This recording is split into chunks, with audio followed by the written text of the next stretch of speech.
Ghost in the Patch. Chapter 1. Login Errors. Min's heart beat in hard square waves that didn't quite sync with the bass bleeding through his headset.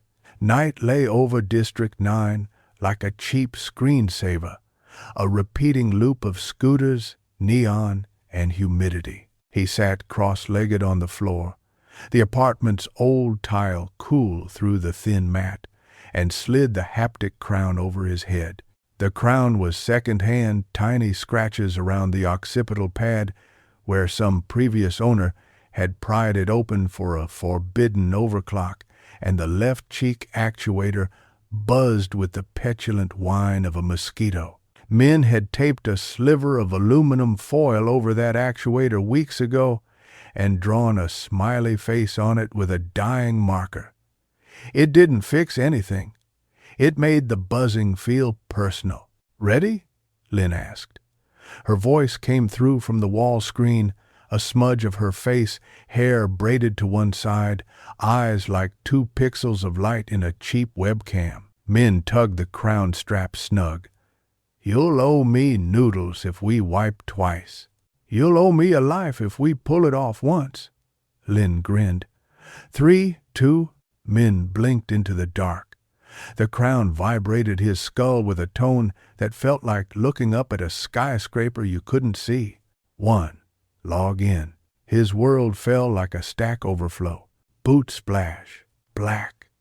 Then a field of white brackets dripping into place. A keyboard thrum of initialization. Is greater than welcome to **anvil **v 12 8.4 is greater than checking neural handshake, is greater than latency, 23 milliseconds, good, is greater than haptics, crown, 52, overclocked, is greater than user, iron, rice, Min's avatar surged up through milky fog and into the Coruscate terminal, the game's city of firsts, where every new player spilled into their starter gear and clicked on free cosmetics like a toddler in a sticker shop. But Min had been here long enough to know all the map illusions, where the skybox looped, where the ocean texture failed if you squinted sideways, where the pigeons had the same glitch in the loop of their wing arcs. He spawned on a catwalk of glass and copper, code cascades falling in bright sprites around his boots.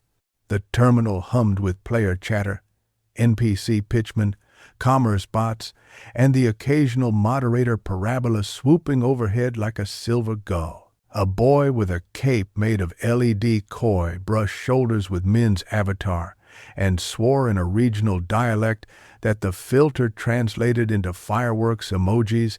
In the lower left of Min's vision, his HUD flowered open like a mandala. Is greater than **iron, rice **LV 17. Is greater than class gray frame. Unassigned. Is greater than HP. 980 over 980 MP. 520 over 520, stamina. 112 over 112 is greater than credits. 4,911 is greater than titles. Early adopter, bug whisperer, is greater than friends online. Lynn at Discadia, Tan at Wooby, one other, Hidden. The word bothered him. He flicked the HUD away. The Coruscate terminal smelled faintly of copper and ozone because Min had asked the scent pack to always smell like copper and ozone. He preferred the smell of circuits to flowers that he'd never touched in meat space. Lynn's avatar rose up from the fog nearby, a lean spearwoman in matte gray digital mail, her all-black hair falling through her polygons like water, trying to remember it was solid. She didn't pick an off-the-shelf face. She'd imported her own. The freckles were a middle finger to the game's auto-beautify. "You overclocked again," she said. "Your cheeks are humming. I can hear it through the mic." It brined sums. "Shut up," Min said fondly.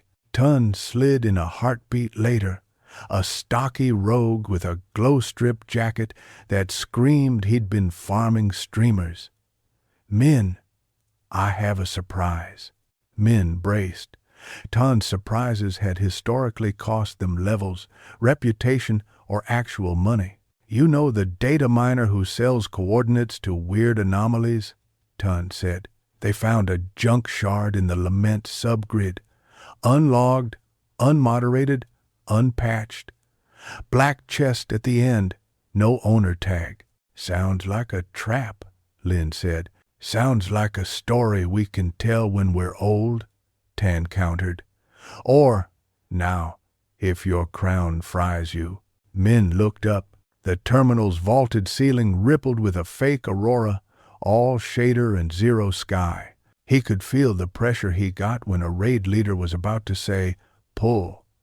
A junk shard meant truly unknown code, areas left over from development, half-born mechanics, AI dreams and nightmares. They didn't let players in there, or, rather, they didn't mean to. "Coordinates?" Min asked. Tan flicked a party invite. Min accepted. The map window spun open, then reoriented, then overlaid across the terminal like a translucent globe.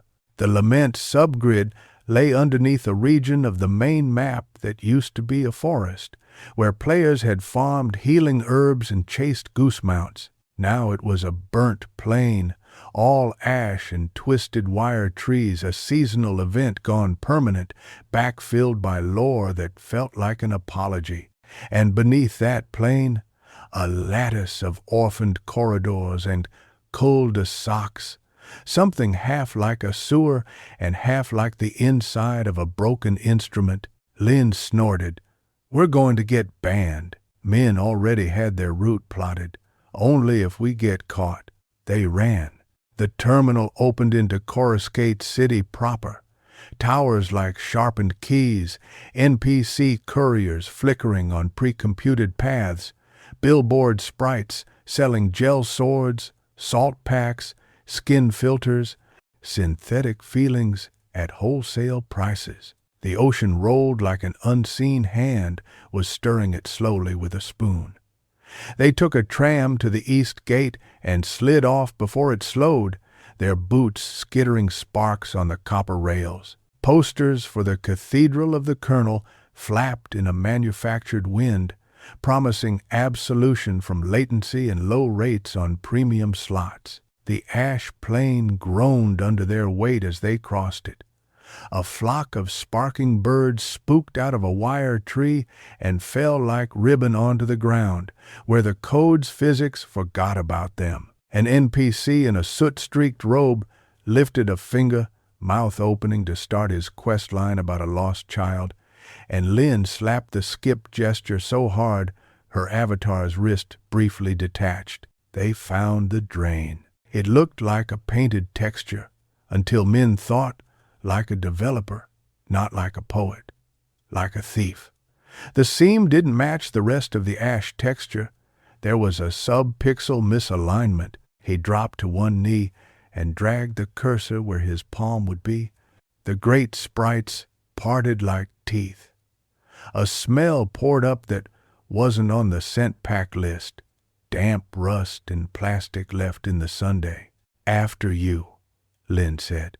"Host privilege," Tan said too quickly. Min grinned and dropped past the teeth. His boots hit a maintenance ladder. He slid, braked near the bottom, and swung into the narrow artery of the subgrid. The walls were slick with light like oil.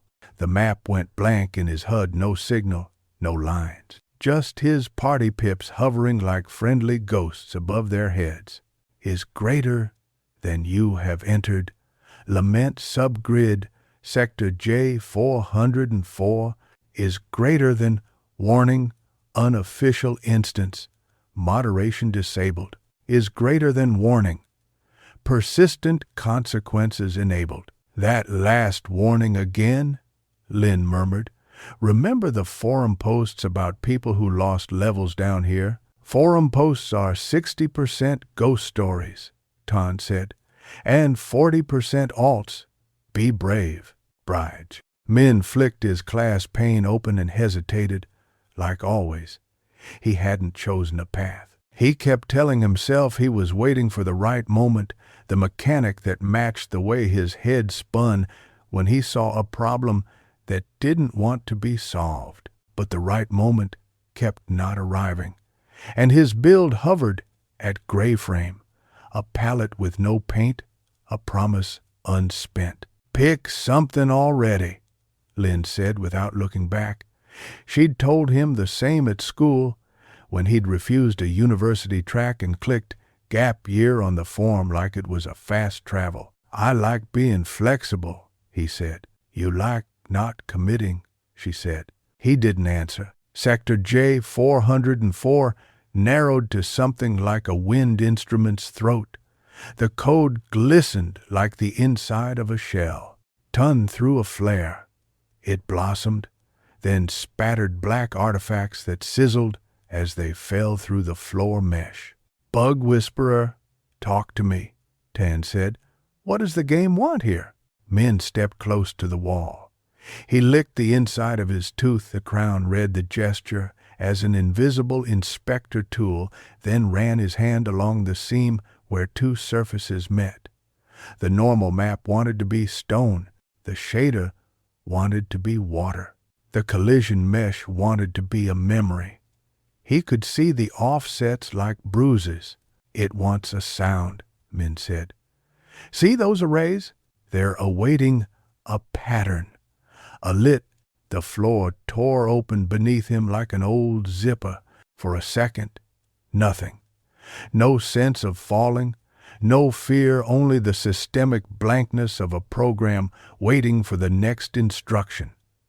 Then gravity patched in with a stutter, and Minh plunged. His stomach tried to climb out of his throat. His HUD flashed warnings, then went to static. He hit something that might have been a floor and might have been a wave. Is greater than negative 210 HP. Is greater than negative 37. Durability, boots. Lynn landed hard beside him, then Tan. They lay on their backs and watched the blackness above swallow the whole. Okay, Tane said. Surprise, I also forgot to bring extra boots. Minh, Lynn said, softer. You okay? It is, thank you. He checked his HP. It was climbing on its own, slowly, ticks like a second heartbeat. He sat up and blinked the static out of his HUD. The room they had fallen into was not a room so much as a failed idea.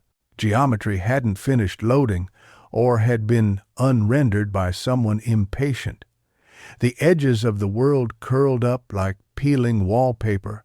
In the center was a pool, but not water, something glossy, depthless, like the backside of a screen. A command compiled in the back of Min's head, don't touch it. He immediately touched it. His finger met something that felt like glass, dreaming it was warm. The black rippled outward, and for a moment he saw himself flat and thin and nearly correct in the surface. Not his avatar. Him, dark hair that never obeyed, a scar under his lip where he'd been too slow to catch a falling mug, eyes that half his family called too old. The reflection broke into glyphs like confetti. Tan, Lynn said, what did your miner call this? Tan squinted at the pool. A junk shard, or, he swallowed, or a ghost tile. Minh tried to whistle the breath out of his lungs. The sound came out as text. Is greater than echo. Hello? He hadn't typed. He had thought the sound of hello, the shape of it in his mouth and skull, and the game had made it visible. Lynn saw it too. Her jaw tightened. Back out. We clip back up through that seam. Now. The black pool inhaled. Not a metaphor. The surface convulsed, and the air in the dead room moved like a throat swallowing. The sucking sound made Min's haptics buzz the way they did when his mother's phone vibrated against a table. Something looked up from the dark and tried to pick a face to wear. It chose badly. Its cheekbones met too far from its eyes. Its smile forgot what lips did, and yet, inside the mistakes, Min saw pattern. The thing was not a monster. It was a handler. It spoke in a text sneeze, is greater than system divided by grace note asterisk player, did not. Select class is greater than call, offer, unreleased, architecture is greater than constraint. Persistent consequence equals true asterisk. Oh, we're leaving, Lynn said, already stepping back. Min stepped forward. The handler unfolded like a flower turning into an algorithm. A stack of deprecated icons rose around it. Glyphs from versions of Anvil Min had only read about early, hungry builds where the devs tried everything and sometimes untried it. He reached for the nearest icon. It was a hexagon nested in a hexagon, a beehive of geometry corruption, tiny 404 seconds humming like bees. The handler blinked text, and this time his haptics throbbed deep, like standing next to the throat of an amplifier. His greater than new class discovered, PATCHRUNNER, experimental, is greater than description. You do not swing, you slip. You do not shatter, you shim. You pull reality over its sharp edges and call it smooth. Is greater than asterisk. Play style, asterisk. Hotfix the present, fork the past, pre-purchase the future. Is greater than asterisk. Risk, asterisk. Persistent consequence is greater than accept. Y divided by N. Lynn's spear hissed out with a lateral swipe that would have cut a boar lord in half. The handler didn't dodge. It became intangible just long enough to let the spear pass like an idea through an idea, then became present again, and the spear shivered in Lynn's hands, briefly older, briefly rusted, then fine. This is bait, Lynn said. It's legacy, Min said, surprised to hear the certainty in his own voice. It's something they meant to ship and got scared, or got sued, or got ethical, or got smart, Tan muttered. But he couldn't pull his eyes off the hexagon. Min stared at the word risk. Persistent consequence. He thought of the empty fields on the university form. He thought of the wall screen in their apartment where his mother watched dramas and every frame looked more expensive than their rent. He thought of the kids at the cafe who tilted their haptic crowns like little halos and spoke about speed runs as if they were passports. He thought of all the raids where he had played a gray frame utility and told himself that was noble when it was simply safe. Accept, he whispered. The handler did not hit him with light. It hit him with lag, the thick, soup-like drag of time in an old server. Everything moved slow. Then it broke open into too fast. His skill bar blew like a fuse and then rewired itself on the fly. Icons writing themselves, icons erasing themselves, until 4 settled, jittering slightly like the pool hadn't decided if this was the final build. Is greater than asterisk. PATCHRUNNER. Love 1 asterisk. Is greater than asterisk. Hotfix asterisk. Temporarily rewrite a property of a nearby object or self, 10 seconds. All side effects persist. Cooldown, 20 seconds. Is greater than asterisk. fork, asterisk, asterisk. Create a volatile branch of reality, snapshot, for 8 seconds. Choose which to keep. Cooldown, 60 seconds. Is greater than asterisk, asterisk. Rollback, asterisk, asterisk. Revert a single target to its most recent stable state. Risk of data loss scales with instability. Cooldown, 45 seconds. Is greater than asterisk, asterisk. Diff, asterisk, asterisk. See differences between present instance and designed intent. Costs attention, Tan said. What does that even? Min clicked asterisk, asterisk, diff, asterisk, asterisk, by thinking about looking the way he looked when he was busy not looking. The room peeled like a fruit. He saw the lament subgrid as shipped what had been meant, a run of tutorial puzzles teaching sound-based locks. He saw the subgrid as played what had been chewed by thousands of feet, trivialized, memed, speedrun. He saw the subgrid as abandoned, then patched over, then left to rot. The sound arrays confused by a catwalk added late. The handler stranded when the cathedral content cadence changed. The pool a garbage collector that had learned to sing. He saw himself. He was thinner from the left. He was tired in the right eye. He was someone who could pretend to be anyone until anyone was asked to have a name. Min, Lynn said softly. Turn it off. He turned it off with a breath that shivered the pool. The handler had not gone. It watched him now the way a wild dog watches someone open a bag. Is greater than quest line initiated. The line between versions is greater than asterisk, asterisk, Act 1, asterisk, asterisk, patch day, is greater than objective. Demonstrate the architecture in a controlled setting, is greater than reward. Reputation, underground, is greater than failure. Persistent consequences applied. What's the controlled setting? Tan asked. A door appeared.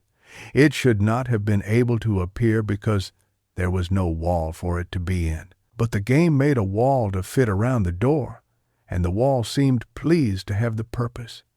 The door was ordinary, wooden, iron straps, the sort of door that a fantasy game told you would open to a tavern smelling of ale and destiny. Min grabbed the handle. He hesitated, learned nothing from hesitating, and pulled. They stepped into a church that had forgotten which god it contained. Rows of computers like pews. A vaulted ceiling hung with servers in banks like organ pipes. At the far end, an altar made of stacked monitors played a loop of someone's first character creation screen.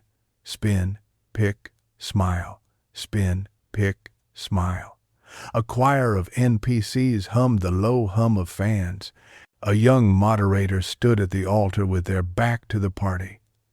They turned, face built out of the default human mesh with the default proportions and the default sort of symmetrical sadness. Their nameplate read, asterisk, asterisk, Verger, L1 asterisk, asterisk, you aren't supposed to be here, Verger said. Their voice was the sound of a nice person defending a line. Min's instinct, apologize. Quit instance, make noodles, sleep badly.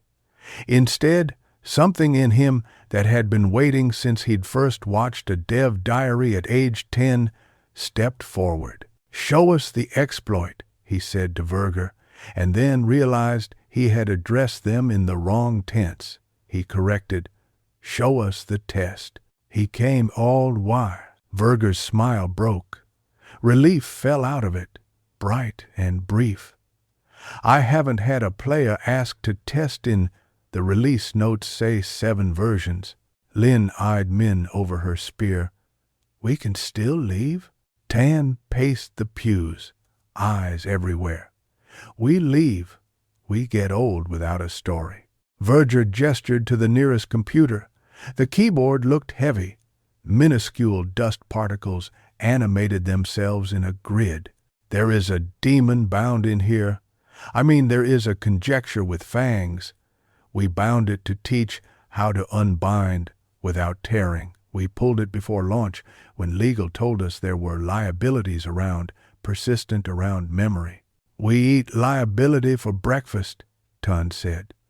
We also eat noodles and it am tinned. Min, Saturday. The screen bloomed.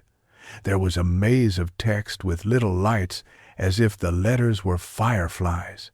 At the bottom of the screen, a prompt blinked like a dare, is greater than asterisk, asterisk, subject, asterisk, asterisk, daemon, kernel, wire am, tutorial, is greater than state, contained, is greater than vulnerability, wrong size, is greater than objective, reduce damage to environment while removing, is greater than tooling, hotfix, fork, rollback, diff. The first script he wrote was sloppy a novice's courage. He used asterisk, asterisk, diff, asterisk, asterisk, and the walls unfurled their seams. He used asterisk, asterisk, hotfix, asterisk, asterisk on the worm's size property and made it smaller than its armor expected. The worm turned like a snake in a jar and smashed itself against code that no longer fit. The sound tore through his crown like a ruler flicked against a desk, is greater than asterisk. You have applied hotfix, size, is greater than 0.72x for 10 seconds, is greater than side effects. Armor is greater than miscalculate.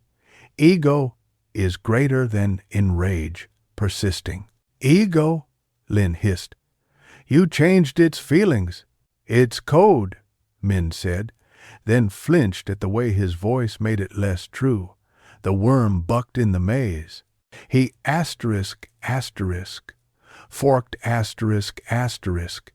Reality branched, soft as a split in a river. In one branch, he focused on shrinking the worm's mouth so it bit less. In the other, he shrank the maze itself around it, which increased damage to the environment but made its path shorter. He felt the attention cost then. A little vacuum in his skull, a price paid in not thinking about anything else, not school, not bills, not the human fact of Lin beside him. Choose. He kept the branch where he had shrunk the mouth. He asterisk, asterisk, rolled back asterisk, asterisk the armor to a stable state 3 ticks ago when it had been cocky but not yet enraged. The worm thrashed with a safer fury. He saw in the logs that his rollback had wiped a line of flavor text, some dev's little joke about the worm's favorite snack. A memory had died to make the room less on fire. Is greater than achievement unlocked. First patch, it holds. Is greater than reputation. Underground, plus 40. Is greater than hidden variable. Empathy, plus. Empathy? He felt insulted and then stupid about being insulted. He had made a monster less bad at hurting the walls and better at being hurt. He had rewritten a mind's feeling and called it balance. He swallowed. His mouth tasted like hot metal. Verger clapped once. The sound echoed in a way that was not physics. Elegant, the moderator said. Do you understand now the label? Persistent consequences? Min looked up at the screen. The flavor text was still gone. The system wasn't going to rewrite the joke. He could type it back from memory if he had read it, but he hadn't.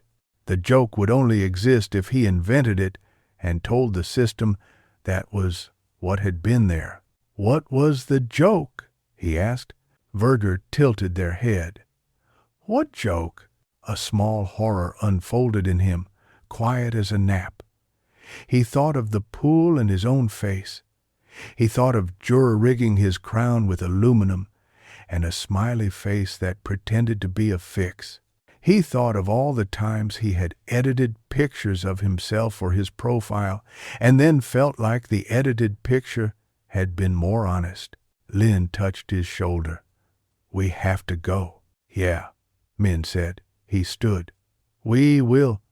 One more thing." He stared at the worm, and then at the room, and then at Verger, and then, finally, at the handler unfurling behind reality like an afterimage or a moth. He said, softly and then louder, because the system liked words when they wore bodies. "Accept persistent consequence." The game wrote it down. The handler rippled. The church shuddered, and 3 realities asked to be kept in one hand. Minh kept 2 and let 1 die. He changed the greed of the servers to a thrift that hummed like a fridge. He changed the door so that it only opened outward to people with a certain badge that did not exist yet. He changed a little of himself, too, though he could not say in what way, only that the world felt like a shirt that had been washed and now fit a different shoulder. "Minh," Lynn said, "the way you say a name when the floor is thinking about not being a floor." Tan's eyes were round. "I didn't know the game could feel like this." Verger looked at Minh as if he were both a bug report and a love letter. "You should go. There are eyes on the logs that used to sleep. They ran. They didn't retrace their steps because there weren't steps to retrace.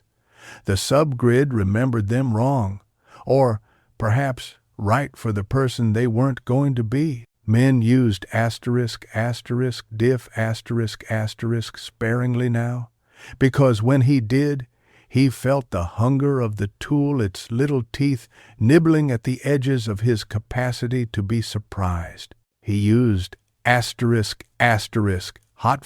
***, on a dead ladder to convince it was not dead. He used Rollback on a corridor that had collapsed not in the geometry but in the story, returning it to the state where an NPC had walked down it, carrying a bucket and humming. He could hear the humming as they hurried. He resisted the urge to apologize to the NPC. At the bottom of the last climb, the ash plane seam yawned open like the mouth that had eaten them, and the 3 of them scrambled out into the false sunlight. The air smelled like copper and ozone because he had asked it to, and now the smell felt like a choice with a shadow. The terminal was the same. It was not the same. The pigeon's wing loops were 1 frame longer. The aurora overhead had learned a new color, or remembered an old one. A billboard that had always sold gel swords now had a second product hidden in the reflection, a bandage. Is greater than global announcement. Minor patch applied 12.84a. Release notes available. Lynn's spear slid home. She rolled her shoulders. "I hate it," she said. "I also think it saved my life. Both can be true." Tun laughed, not unkindly. "We're rich," he said, and then half sobered. "Or hunted." Minh's HUD blinked. A private message from an unknown sender. ***, root at anvil, ***, is greater than ***. We see you. Meet where the code pretends to be a tree. Bring only the branch you intend to keep." He swallowed around the taste of hot metal. He thought about noodles. He thought about the quiet in their apartment when his mother fell asleep with the drama still running, and a winter in the actress's eyes that never warmed in summer. He thought about the empty field where class used to be, now filled. "Same time tomorrow?" Ton asked. "Too light." Lynn lifted her eyes to his, a question without punctuation. "Say no," she said. Minh felt the crown buzz against his scalp where he had taped the smiley face. He remembered the handler, the pool, The echo of the word hello turned into a square. He remembered that he had chosen finally something other than the safe thing. "Same time," he said. "We'll need noodles." "You owe me," Lynn said. He nodded. "I owe you." They stood on the catwalk as the city pretended to be itself. Overhead, the aurora made algorithms look like weather. Below, the ash plain waited for a season that would not return. Minh pressed his palm to the rail, and the haptics told his hand it was warm, which was the kind of lie that built a life. In the edge of his HUD, something blinked. Not an announcement, a version number. Is greater than Anvil V12. 84A V12 84A asterisk. An asterisk. He understood now that there were marks you could only see after you had made them, rows of stitches only visible from the inside of a shirt. He closed his eyes and listened to the terminal breathe. For once, the hum of his crown matched the beat in his chest. The message from Root wrote itself again in the back of his skull, not words but a path, and he felt the new class coiled around his choices like a cat around a throat. Persistent consequence, he thought. "Minh," Lynn said, more gently than anything had been in the last hour. "You with us?" "Yes," he said, meaning two places at once. He opened his eyes and smiled in a way that made his cheek actuator buzz like a fool. "I'm here." A pigeon above them miscalculated its loop and, for a single frame, learned how to hover. Then it returned to its script, which was to say, it returned to God. Minh watched it with unreasonable tenderness and told himself he would fix nothing about it. He told himself he would leave that one flaw alone. He did not know yet if he was capable of leaving such things alone. He would learn. He would unlearn. He would make something wrong and then try to forgive himself. A chat bubble rose from Tan's head with an emoji of noodles. Lynn sent back a skull. Minh sent a hexagon that didn't exist in the public set until now. The server accepted it, as if it had always been there. They logged out to the apartment's heat, to scooter chorus, to the thin wall and the sagging couch, and the fan that hiccuped every third rotation. Minh lifted the crown off and held it in his lap for a second like a bowl. He looked at his palms, blank and damp. On the wall screen, the terminal's aurora flickered once, then stabilized, then held the new color like a secret. Minh breathed. Somewhere inside him a tiny version number ticked up. He smiled at nothing and no one, and thought of the place where code pretended to be a tree. He knew the way. He did not know what he would lose on the path. He knew he would not be allowed to roll back everything. He stood, knees complaining, and went to make noodles.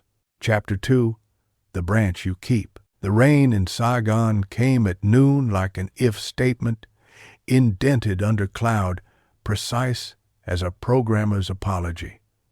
It clattered against the balcony and found every tiny imperfection in the window frame, the apartment filled with the smell of warm dust, then wet dust, then frying garlic as Minh turned the flame up too high. Lynn stretched on the couch with her haptic crown's visor flipped open like a helmet waiting for battle. Tan had his feet on the coffee table and a bowl in his lap that steamed like a fog machine. "Eat first," Lynn said, pointing her chopsticks at Minh. "Patch later." "Bon Tan." "Patch first," Tan said. "Eat when we're legends." Minh split the difference by slurping as he plugged the crown into the wall. The fan hiccuped and caught. The wall screen pulsed with his login prompt. On the neighbor's balcony, a potted basil plant shook like code learning about turbulence. He should have told his mother something, a sentence with the words opportunity and friends and not dangerous. But she had the day shift and was halfway across the city selling sneakers to people who wore them like statements. She'd left a note on his phone with a reminder to eat and a request to pick up fish sauce if he went out. The note made a small ache behind his ribs. He patted it with calories and booted Anvil. Coruscate Terminal greeted him as if they had not broken and mended a law last night. The same catwalk of glass and copper, the same aurora with its new, almost private color. He spawned with a little hitch in his avatar's step that felt like a dirty secret, then smoothed just as quickly. Is greater than *** iron.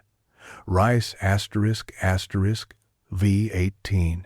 Is greater than class. Asterisk. Asterisk PATCHRUNNER. Asterisk. Asterisk. Is greater than HP. 1020 over 1020. MP 560 over 560. Stamina 114 over 114 is greater than credits 6,311 plus 1,400 from drops sold while offline is greater than titles. Bug Whisperer, first patch it holds, is greater than friends online. Lynn at Discadia, Don at Wooby. He found them near the koi fountain where streamers filmed reaction content about mystery loot boxes and NPC gossip. Ton wore a jacket with animated stitching. The thread flowed backward into the needle, unsewing itself and becoming whole again. Lynn's spear had a nondescript skin now, the kind of vanilla that sniper rifles in movies used to pretend they were broom handles. "You got the message?" Lynn asked without hello. Min pinged them the text he'd received from Root. The ping didn't show in the party log. It slid under. "Where the code pretends to be a tree," Lynn said. "What does that even mean?" Ton rubbed his hands. "It means the *** forest of bootstraps ***. There's a glade where the devs hid the skill trees back in version 9, literal trees with nodes like glowing fruit. They replaced it with the UI overlay because too many players tried to climb the branches and fell off. But the old assets got buried in a culvert under the new system. You can glitch down if you jump on exactly the third root and emote divided by sit." He grinned. "I read." Min felt the new class sitting in him like an animal that had decided he could be a house. "We go quiet," he said. "We don't touch anything we can't afford to touch. We ask questions. We keep our hands in our pockets." "Your hands have *** Hotfix *** written on them," Lynn said. "I'll sit on them," Min promised. They traveled fast tram to the west gate, the lift down past the bubble sellers and the choir of street-barred NPCs, a fast sprint through the Tangle Market where bots whispered special offers in caps.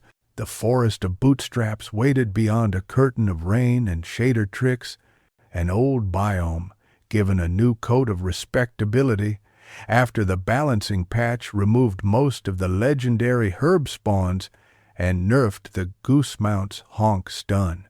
They moved between trunks that carried hints of original sin, the repeating knots, the tiling bark. Leaf light fell in green numbers across their armor. A breeze sound played on loop with a gap you could count if you wanted to feel superior. Ton led them to a big root that looked like a thigh bone and stomped it. The root vibrated. He typed ***, sit ***. Gravity shrugged. They slid through the tree like a bad idea and landed in a culvert of almost forgotten geometry. Around them, the pale ribcage of an unrendered world curved up and away. Far overhead, the echo of players' footsteps on the legit path. Here, The hush of content that existed only because deleting it would have broken something else. A node glowed in the dark, pulsing the way fireflies pulse when they're not trying to be romantic, just alive. The node spelled itself with old UI, asterisk, asterisk, skill tree, asterisk, asterisk. Around it, a grove of half-code saplings rose, branches like decision diagrams. Something stood under the largest branch. It wore a shawl of console output. It wore a hood made of comment lines. It carried a stick that was too straight to be a stick and too crooked to be a sword. Its nameplate was wrong, or rather, it was many names layered and then chosen at runtime. The final display read asterisk asterisk ROOT asterisk asterisk. Only the branch you intend to keep, Root said without turning. Its voice came out as text and as sound, as if the audio had subtitles baked in. Do you know what you intend? Minh swallowed and felt the crown's haptic pads kiss his scalp in little points like advice. I intend not to ruin anything I don't understand. Then you intend paradox, Root said, amused. We all ruin first. Otherwise the patch notes are short and nobody claps. Lynn held her spear pointing down. What happens if we walk away? You forget the message, Root said. You remember the walk. You catch a debuff called asterisk asterisk regret 2%. Asterisk asterisk. That will tick at every menu where a line is grayed out. And if we stay? Tan asked, curiosity open-mouthed. If you stay, Root said, we ask for a thing that will hurt a little to give. The hood tilted, not unkind. We ask for a branch. The grove's central tree shivered. Its branches were not branches, they were lines of code knitted into metaphor. Here was a asterisk asterisk healer asterisk asterisk branch with fruits labeled asterisk asterisk, renew asterisk asterisk, and asterisk asterisk, purify asterisk asterisk, and asterisk asterisk, overclocked grace asterisk asterisk. Here a asterisk asterisk tank asterisk asterisk branch with asterisk asterisk fortify asterisk asterisk asterisk asterisk unyielding asterisk asterisk asterisk asterisk taunt redirector asterisk asterisk. A dozen more like it. Some that never made the cut. Some that became DLC selling for a price too small and too large. Root gestured. Pick the branch you do not want. Break it clean. Lay it down. Minh's chest tightened. Why? Root made a sound like a folder opening. Because the PATCHRUNNER architecture requires constraint. Power is not power if there is no edge to fall off. You will be offered variables to change. You must decide which variable is never yours. Tun cracked his knuckles. I'll lose asterisk asterisk greed split asterisk asterisk on my rogue line, he said easily. I don't use it. It's for farming newbies. Root's hood turned. No, not a fruit. A branch. A category of play. A pause of the sort that stretched from pixels to skin. Lynn found her voice first. If the three of us do this, does it apply to each of us or to global systems? Local, Root said. Private. A boundary around your own temptation. The hood hadn't moved, but Minh felt watched by the concept of eyes. Minh walked up to the tree. He ran his cursor over the labels and smelled data. The crown served him a tiny taste of old dev coffee at 3 a.m., of argument in chat bubbles, of code review dread. He hovered over one branch labeled asterisk asterisk, manipulation asterisk asterisk. He thought of changing other players' inputs, the kind of ugly thing that griefers got off on. He hovered over asterisk, asterisk, monetization, asterisk, asterisk, the branch that lets you filter the market in ways only the rich could usually afford. He thought of his mother counting tips. "Can I give up theft?" he said. Root's shawl printed a smiley face in ASCII, then an error. "You can give up the ability to directly alter another player's agency," Root said. "That will bar you from a set of PATCHRUNNER instantiations that bend others' controls. It will leave you with environmental, systemic, and self-focused edits. And aid here's here." Tun groaned. "Extravagant. Bro, that's like giving up the ability to be a god of pranks." Minh thought of the worm and the flavor text that had never known it had existed. He thought of the feeling in his mouth after asterisk, asterisk, hotfix, asterisk, asterisk. "Good," he said. "I'm bad at pranks." He reached up. The branch, under asterisk, asterisk, agency hijack, asterisk, asterisk, was supple as a wrist. He took it in both hands and broke it with a sound like a plug pulling out of a wall in the dark. The tree did not bleed. His HUD did. "Is greater than asterisk, asterisk, boundary set. Asterisk, asterisk. You cannot PATCHRUNNER modify other players' direct inputs or bind their actions. Persistent is greater than compensation plus 10% stability on self and environment edits is greater than title earned. Branch keeper." Lynn's breath came out like she'd been underwater. She stepped forward.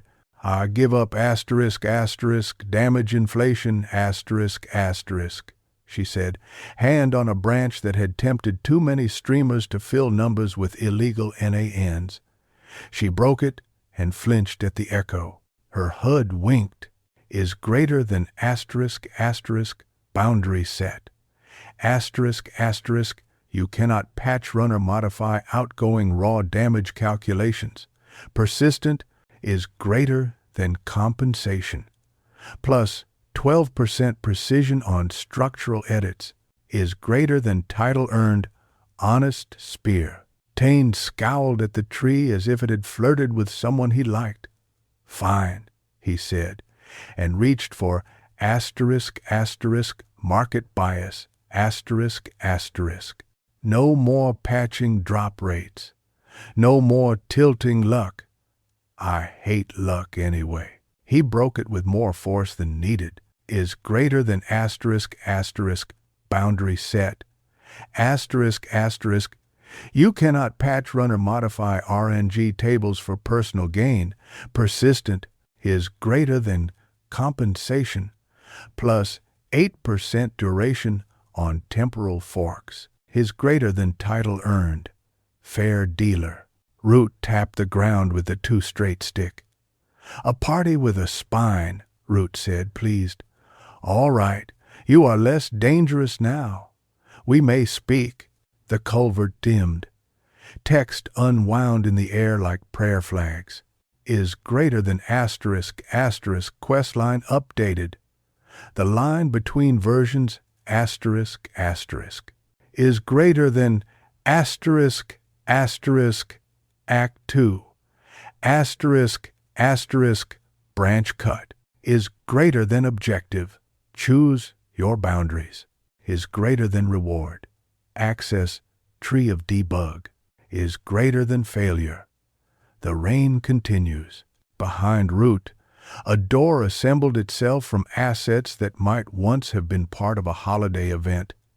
It had bells. It had paper charms with pixelated characters that meant fortune, except some of them meant fork, and in Anvil those words had declared a marriage.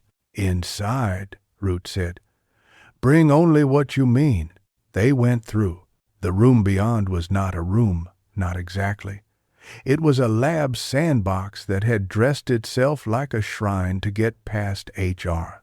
A central dais displayed a model of the city split into layers: surface, infrastructure, subgrids, test shards. In one quadrant, The cathedral of the Colonel ticked through behavioral states. In another, the market shone and dimmed in rhythms the devs pretended were emergent. On the far wall, a whiteboard coded in geometry carried equations written in chalk that never smudged. PATCHRUNNER sat in the middle of the board with arrows pointing in and out. Root's voice gentled. You want to know what you hold? Root said. I can tell you what the dev diaries didn't. The architecture was meant for internal, to live edit without pushing to prod. We left a hole and called it an experiment. Players found it, as they will. We saw they were better than our tests.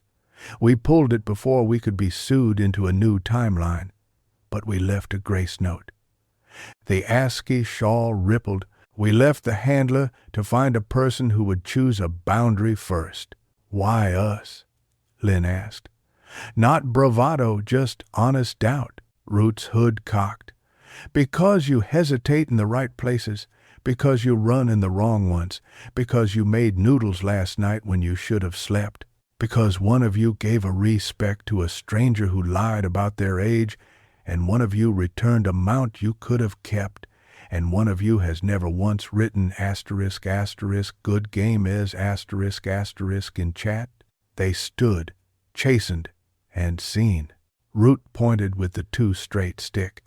Here is the part where I ask for help. A little red zone glowed on the city model. It was a park in Coruscate's old quarter, a cozy instance with a little tea stall and a looped NPC who told folk tales about original bugs.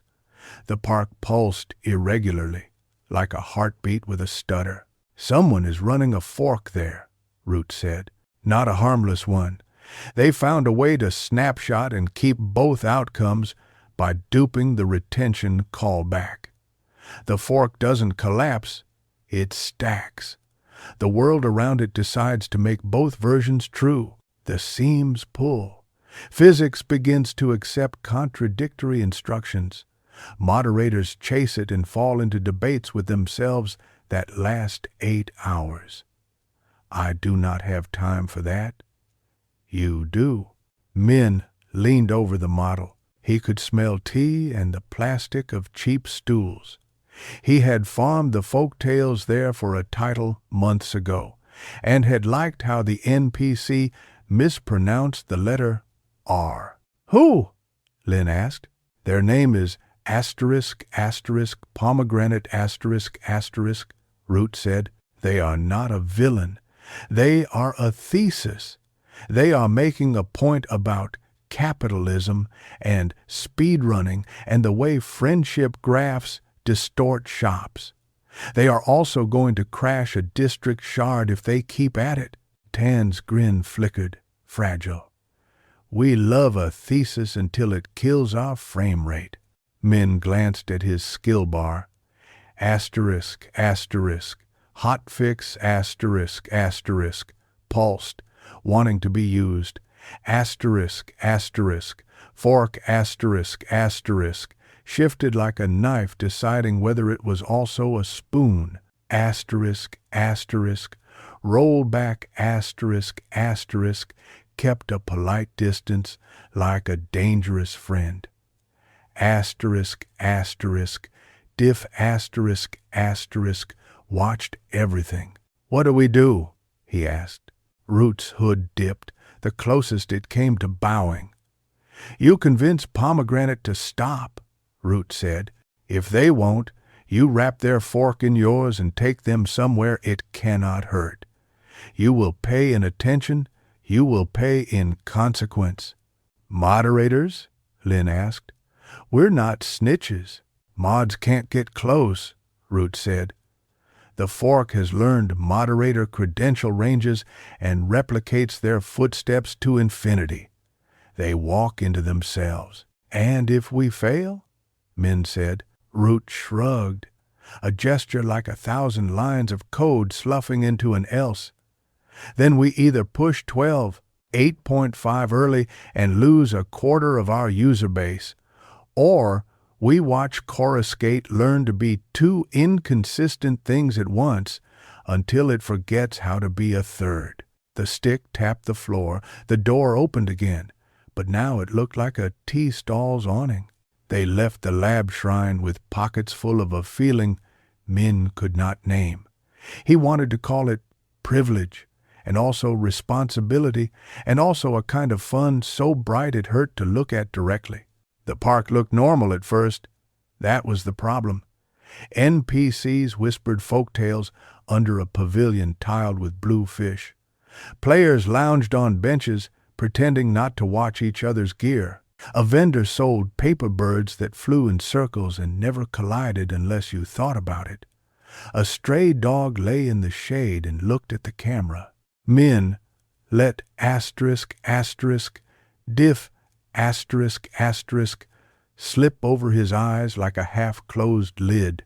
The park's edges frayed. 2 tea stalls occupied the same square meter. 2 versions of a child NPC laughed under the same tree with slightly different laugh loops. Their giggles slid over one another and made a third giggle that didn't line up with either mouth. The stray dog's tail wagged in 2 tempos, one half a beat behind, which made the fur ripple in an ugly way. A player's nameplate doubled for a moment and tried to decide between Palm 3, Granite and Pomegranate There, Lynn said, spear low. A figure sat cross-legged on the pavilion roof, not hidden because secrets were more powerful when they were shareable. Their outfit was a mash of fashion and protest, a coat stitched out of market graphs, cuffs lined with speedrun splits, boots forever scuffed. Their title read, Thesis in Progress. Their name flickered between the 2 versions and finally landed on the one without the 3. Minh sent a private ping. It slid under again, as Roots had. His greater than iron, rice. Hey, we need to talk about your branch. The roof-sitter's reply appeared over their head, not in a private channel. Is greater than pomegranate. If you got here, you're smart. If you got here with a handler's blessing, you're compromised. Choose. Tan muzzled a laugh. God, I love them and hate them at the same time. Lynn looked at the doubling tea stalls. The vendor poured tea into a cup that existed and didn't. The stream of liquid jittered as if gravity were 2 opinions. We don't have time for manifesto karaoke, she said. Minh. He stepped forward until the pavilion's shadow put his face in cool code. Pomegranate, he said, out loud and in text. Your fork is clever. It proves a point. It will also crash half the city. Pomegranate's coat stitched up new graphs. Their eyes were bright and tired, the way coders' eyes get when they've slept enough to be dangerous. And if it does, Pomegranate said, maybe the devs will stop laundered auctions with flavor text about community. Maybe they'll admit the market is a raid boss with prettier loot. Maybe they'll— Minh lifted a hand. Moderators can't reach you. We can. We chose boundaries first. Tell me your branch. Tell me what you intend to keep. Silence, flavored by tea. The dog thumped its twice tail. Pomegranate sighed like someone folding a beloved shirt they had worn to the point of holes. I intend, they said, to keep both outcomes. All my life, games have told me to pick one ending and pretend the others only live on YouTube. I fork because I refuse to bury. I fork because I want the version where I break the shop, and the version where I sit peacefully and drink tea, and the version where I am kind. We are made of branches that get cut for polish. I am tired of polish. Minh understood an ache under the words. He thought of his own forks, School and not school, safety and not safety, noodles and not noodles. The boy he had been when he was 12 and thought he could ride an engine by himself, the boy he had been when he was 14 and realized he had written only a title screen and a promise. You can keep both in your memory, he said gently, but the world cannot leave them both running. It wasn't built for it. Then the world is wrong, Pomegranate said. No heat, just fact. Help me make a patch. The fork pulsed. The park's geometry slid a millimeter and came back. Minh opened **Diff *** wide now and let it cost him. The labels bloomed. T-stall A, T-stall B, NPC child V1, NPC child V2, Dogtail tempo V1, Dogtail tempo V2, Physics scheduler, moderation footprint emulation, fork retention callback hijack. He could see Pomegranate's chain of clever thefts, intercept the callback that tells a fork which branch collapses, convince it that both branches satisfy collapse conditions by lying about timestamps, wrap it in a panicked try-catch that never throws. The park held its breath and exhaled twice. Okay, Minh said softly. I can wrap your wrap. I can put your fork in a box and carry it where it can't hurt.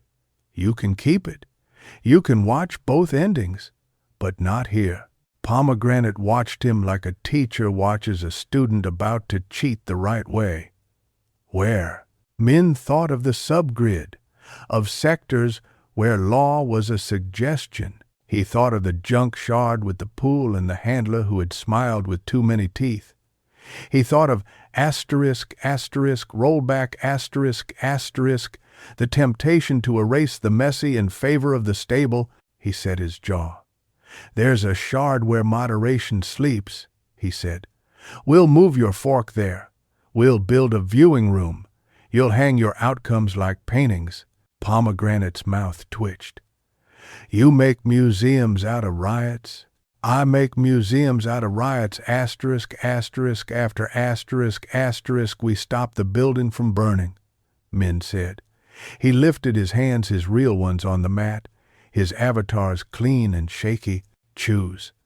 Help me box it or I will, and you'll hate it more because you won't own the change. And to 8, Lin murmured, just for the party. If this goes loud, I ride point. Copy, Tun said. He had already circled to flank nothing in particular, because that was how he prayed. Pomegranate leaned back on the roof. The fork pulsed again. A teacup slid a centimeter and left a ghost of itself in the air. The vendor poured into both for a moment, then chose one by accident. Fine, Pomegranate said finally, eyes on the sky that pretended to be leaves. Show me your box, branch keeper.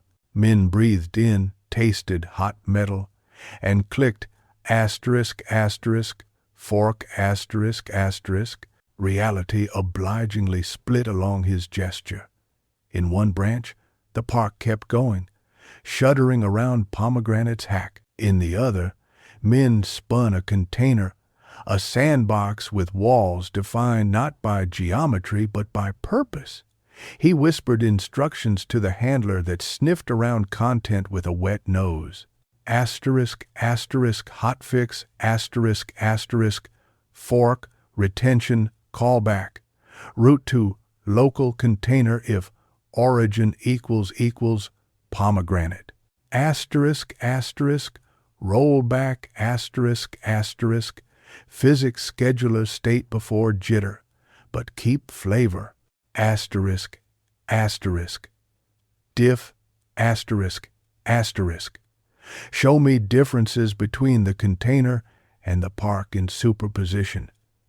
Let me patch only where the red lines bite. His attention bled. The crown pressed into his scalp like a headache that had put on a suit. He thought of water he'd forgotten to drink. He thought of lines of code scrolling at a speed that made names into weather. "Lynn," he whispered, and she was there like a wall, spear in guard, body still. The container clicked into place with the sound two magnets make when they finally stop pretending they aren't going to kiss. The fork inside it wobbled and tried to touch the park. Minh extended it a little like you extend a leash when you want the dog to think it is free. He looked at Pomegranate and held out a hand, not to shake, just to invite. "Walk," he said. Pomegranate slid down the pavilion roof with grace that felt generated and also earned. They stepped into the container the way a child steps into a game that might be a story. For a moment, their nameplate split again. This time, the split stabilized inside the sandbox. Two pomegranates sat cross-legged, facing two tea stalls. In one version, they argued with the vendor about ethical markup. In the other, they listened to a folktale and cried at a line about a fisherman who fixed his net with hair from his own head. Both looked at Minh when they were done. Both lifted two cups. His greater than system. You have successfully contained a runaway fork. Is greater than Pomegranate granted permission. Observe. Is greater than park stability. Plus 68% recovering. Is greater than moderator emulation dissipating. Is greater than attention. Negative 27%. Recover slowly or eat. Minh sagged. Lynn's hand found his elbow. Tun let out a whoop that got stuck in his throat and came out like a cough because he felt the hush too. Pomegranate stood at the edge between the container and the park, hands in their coat pockets as if to keep unruly opinions from escaping. "You museumed me," Pomegranate said, half accusation, half wonder. "You got your both," Minh said. "We got our one. We can build a better both later." Pomegranate's nod was small and sincere. "You didn't roll me back," they said. "You could have. I felt you not doing it." Minh winced. "I wanted to," he said. "And then I remembered the flavor text I erased. It didn't even know I'd done it. I didn't want to be that again. Not today. It's not end." Pomegranate's face did something complicated that might have been sympathy on machines without enough polygons for it. They pointed with their chin at the handler minion sniffing everyone's heels. "You keep strange company." "So do you," Lynn said dryly. "Will you keep the container?" Pomegranate asked. "Or will Root make it disappear when it's politically appropriate?" Minh thought of the shawl of ASCII. He thought of the stick that couldn't choose between straight and crooked. "I don't know," he said, honest, "but I bound myself to this edge. If they delete it without telling me why, I'll put it back. Not because it's yours, because it's right." "Is bare." Pomegranate smiled properly for the first time, and it was a tired light that made the pixels work hard. "Okay," they said.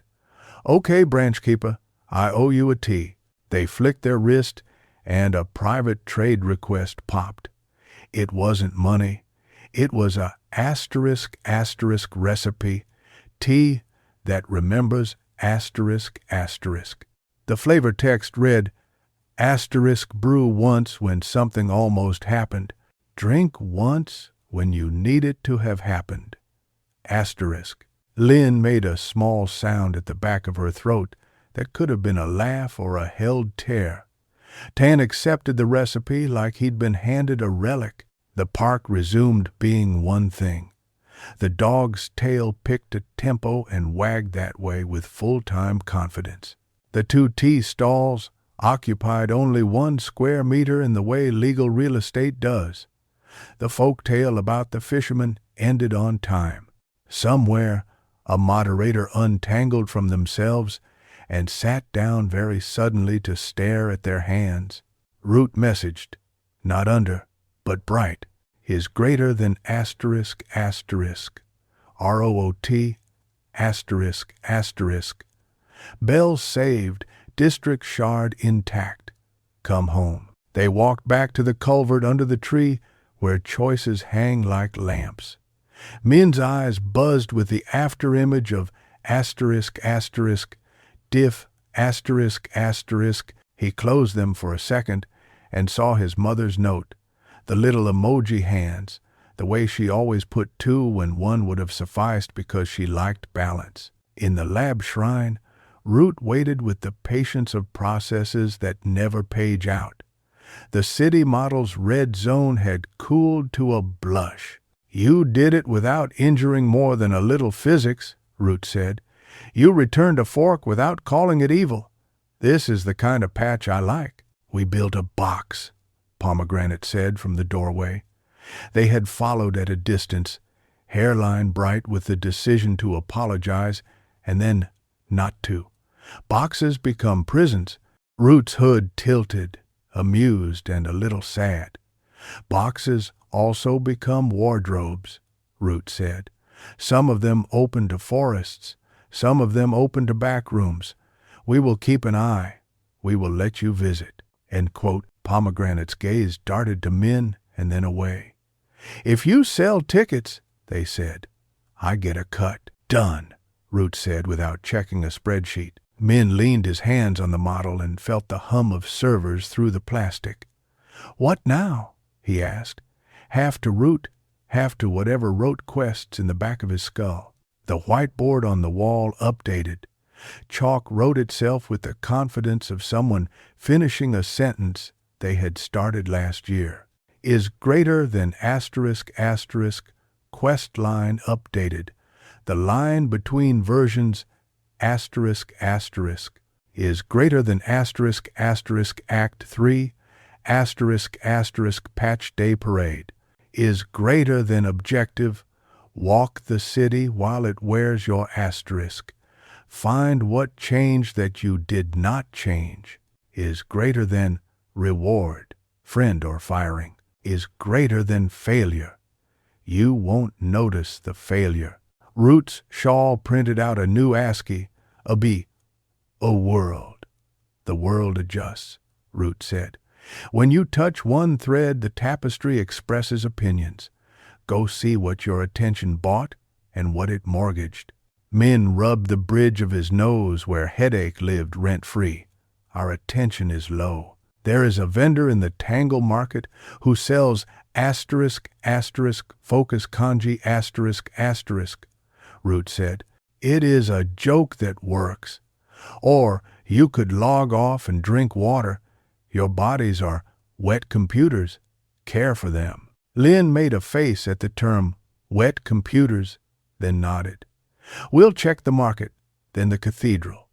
The mods there were twitchy last night. Hezed A.B. Pomegranate had already slipped away, a polite thief. Ton stared after them, admiration messy as a dropped bag of chips. I like them, he said. Do not date them. I'm busy, Min said too quickly. They surfaced. The forest of bootstraps creaked like an old house, relieved that its ghosts had chosen a different floor. Rain thought about coming back and decided to wait.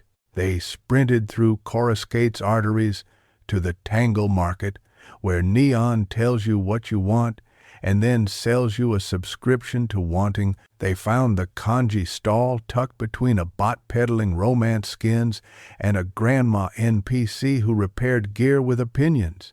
The kanji vendor wore a hat made of an upside-down bowl. Their nameplate read asterisk asterisk focus. TXT asterisk asterisk. You look frayed, the vendor said to Min. You look like someone used you to tie a package. Is it that obvious? Min asked. You have a halo, the vendor said, and frowned. That is a metaphor. I hate metaphors. They sold him a bowl of something that steamed like a patch going live. The buff ticked almost immediately. Is greater than asterisk asterisk buff applied. Asterisk, asterisk, focus. Recover attention plus 20% faster for 30 minutes. Is greater than flavor, sesame, ginger, proof. He ate with a gratitude that warmed more than code. Lynn got one too, and pretended she didn't like it until she asked for more sesame. Ton got two and pronounced himself a genius. They turned toward the Cathedral of the Colonel. On the walk there, the asterisk on the version number showed itself in odd places. A billboard switched mid-loop to an ad for a asterisk asterisk museum of unsent patches. Asterisk asterisk admission free with honesty. A street performer NPC paused in their routine and asked a player how their day had been in a way that sounded less like script and more like caring. Somewhere, a flock of pigeons tried a new frame and kept it. The cathedral loomed, servers like organ pipes, chanting like fans. A crowd had gathered, streamers sniffing clout, players sniffing drama, an old man NPC with a broom sniffing dust. Verger, L1, stood on the steps, face default and weary default. They spotted Minh and looked relieved in a way that made him feel guilty for being someone's relief. That thing you pulled out of the lab, Verger said without hello. It left a trail. The container? Minh asked, heart doing slow math. No, Verger said. The handler's attention. Something else noticed it. We have people, good people, seeing ghosts in their HUD, menu options shimmering, private messages that address them by their childhood nicknames. We thought it was a prank. Then one mod tried to roll back a player who had griefed a memorial garden, and the rollback went past the game. It took away something that shouldn't be in our scope. Their twitch in their left cheek, the one they had always had. They noticed because their partner kissed them, and the kiss landed different. Lynn gripped her spear until the skin over her knuckles bleached. We didn't touch the rollback outside, she said. We didn't. We can't. I know, Verger said softly. But something learned from you. It is trying to be a better god. Minh's mouth went dry as code. He looked at his hands, at the way the haptics had made him sweat, and the sweat had made him feel more real.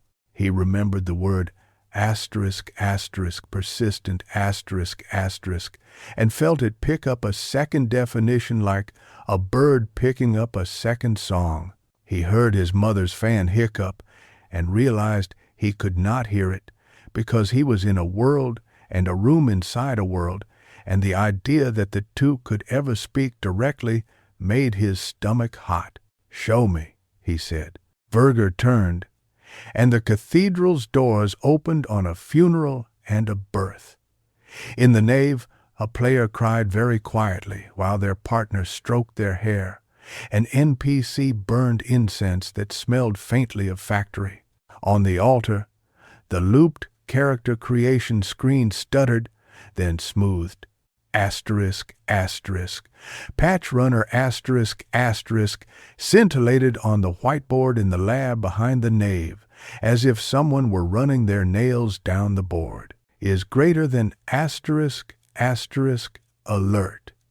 Asterisk, asterisk. Cross-domain sensitivity increased. Is greater than asterisk, asterisk.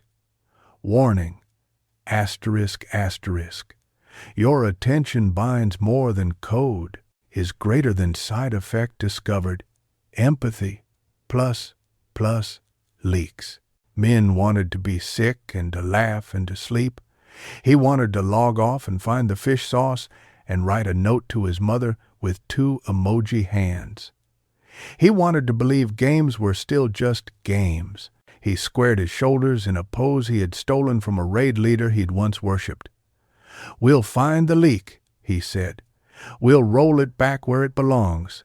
And if you can't, Verger asked, voice small under the pipes, then we learn how to live in a world where our choices matter more than the devs promised, Lynn said for him, because she had always been better at saying hard things gently. Ton let out a breath that fogged nothing. I hate being important, he said. It makes my skin itch. Minh looked up at the organ pipes and saw, for a second, a tree superimposed branches and branches and branches until the ceiling was a forest. He thought of the branch he had broken and the relief in the breaking. He thought of the box he had built and the person he had boxed, and the way they had thanked him without giving him permission to feel pure. He took a step toward the whiteboard. The chalk wrote, "Because sometimes the world rewards the bold with more homework, is greater than asterisk asterisk. New subquest.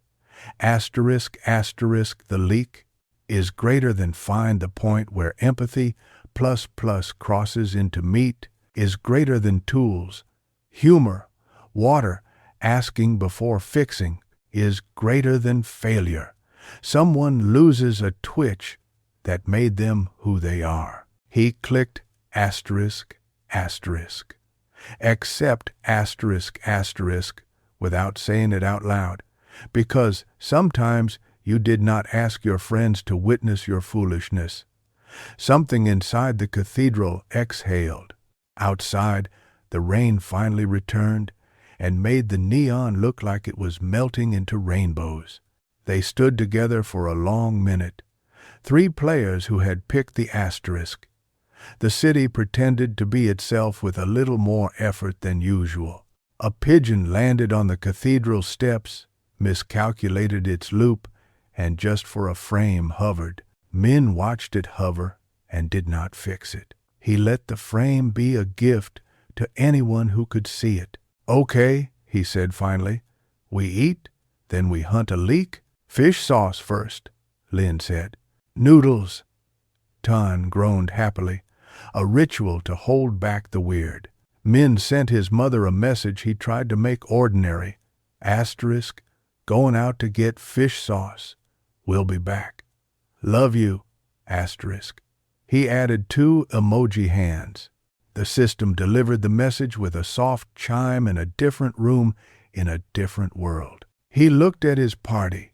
He looked at the whiteboard's promise that some acts don't have quest rewards you can screenshot. He felt attention return in little sips like rainwater. Persistent, he thought, and felt the word say yes from more places than the game had given him. They stepped out into the city with their new asterisk, glinting quiet as a secret kept a beat too long. Somewhere under their feet, a container held 2 teas that needed to both be true, and a person sipped and thought and decided whether to write a review. They walked. The cathedral let them go like a parent who knows watching will not help. The rain laughed softly against the copper rails. Somewhere, a stray dog picked a tail tempo and called it a life. Chapter 3. Patch Day Parade. The grocery at the corner had 3 kinds of fish sauce and 12 kinds of humidity. Minh stood in the condiment aisle, phone in hand, crowning the moment with the domestic. He compared labels as if their vowels could be parsed into a compiler's warnings. Anchovy percent, salt, time slept in barrels. Lynn leaned on a stack of instant noodles with her headset flipped up like a visor. Ton investigated a freezer of dumplings that steamed out their own weather behind fogged plastic. "Your mom uses the green label," Lynn said, "certain in the way you are when you have been at someone else's dinner table enough to develop opinions." Minh held the bottle up to the light. The amber glowed like a good build. "She switches when it goes on sale," he said. He put 2 bottles in the basket. He added chilies because it felt like a patch. At the register, the cashier scanned like a metronome and did not look up when the rain outside found a new enthusiasm for gutters. "You kids never sleep," she said without accusation. "You come in at noon. You come in at midnight. You eat noodles like that's a job." "It is," Ton said solemnly, and the cashier snorted before her face remembered it was tired. Back upstairs, the apartment was the same, and they were not. The fan hiccuped on the third rotation, the window wept, the wall screen dozed. Minh set the fish sauce on the counter and wrote on a square of paper, asterisk, asterisk, meo con muaroi, kan and violin vatan, con se rua bat, asterisk, asterisk. He drew two folded hands because balance. He stuck the paper with a magnet shaped like a smiling egg. He wanted to be the kind of son whose domestic patch notes were short and nobody clapped. They logged in with bowls on the table and real spoons clinking in a way the haptics would never fully mimic. Anvil bloomed, and the city swam up like a risk they had elected. The asterisk on the version number winked at them. The cathedral's alert still ticked in the corner of Min's HUD like a nervous habit. He traced it, not with his eyes but with attention, and felt the pull he had learned to respect the way a tool can become a mouth.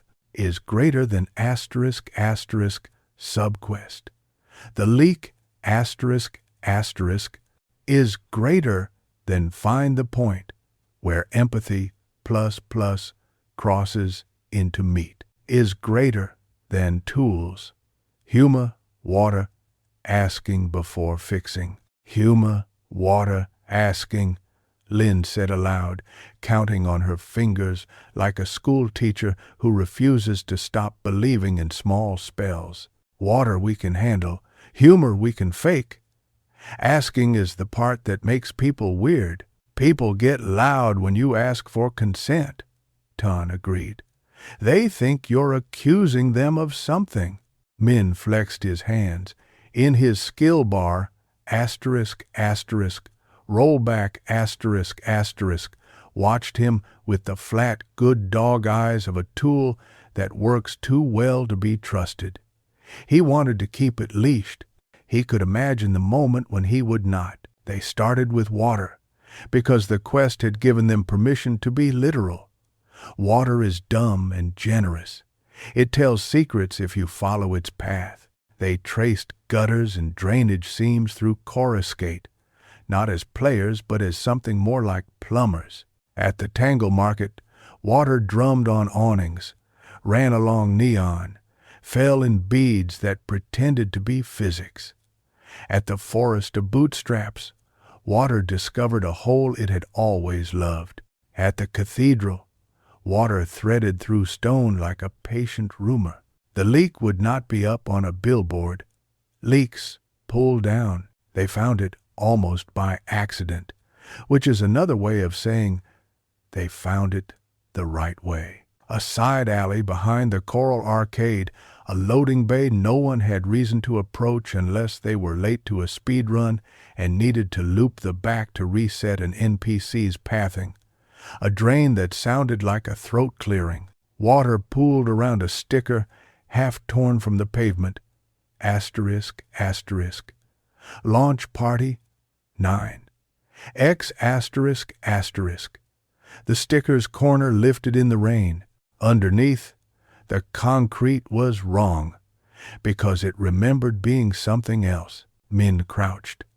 He tapped asterisk, asterisk, Diff, asterisk, asterisk lightly, because his attention had learned that you can bruise looking.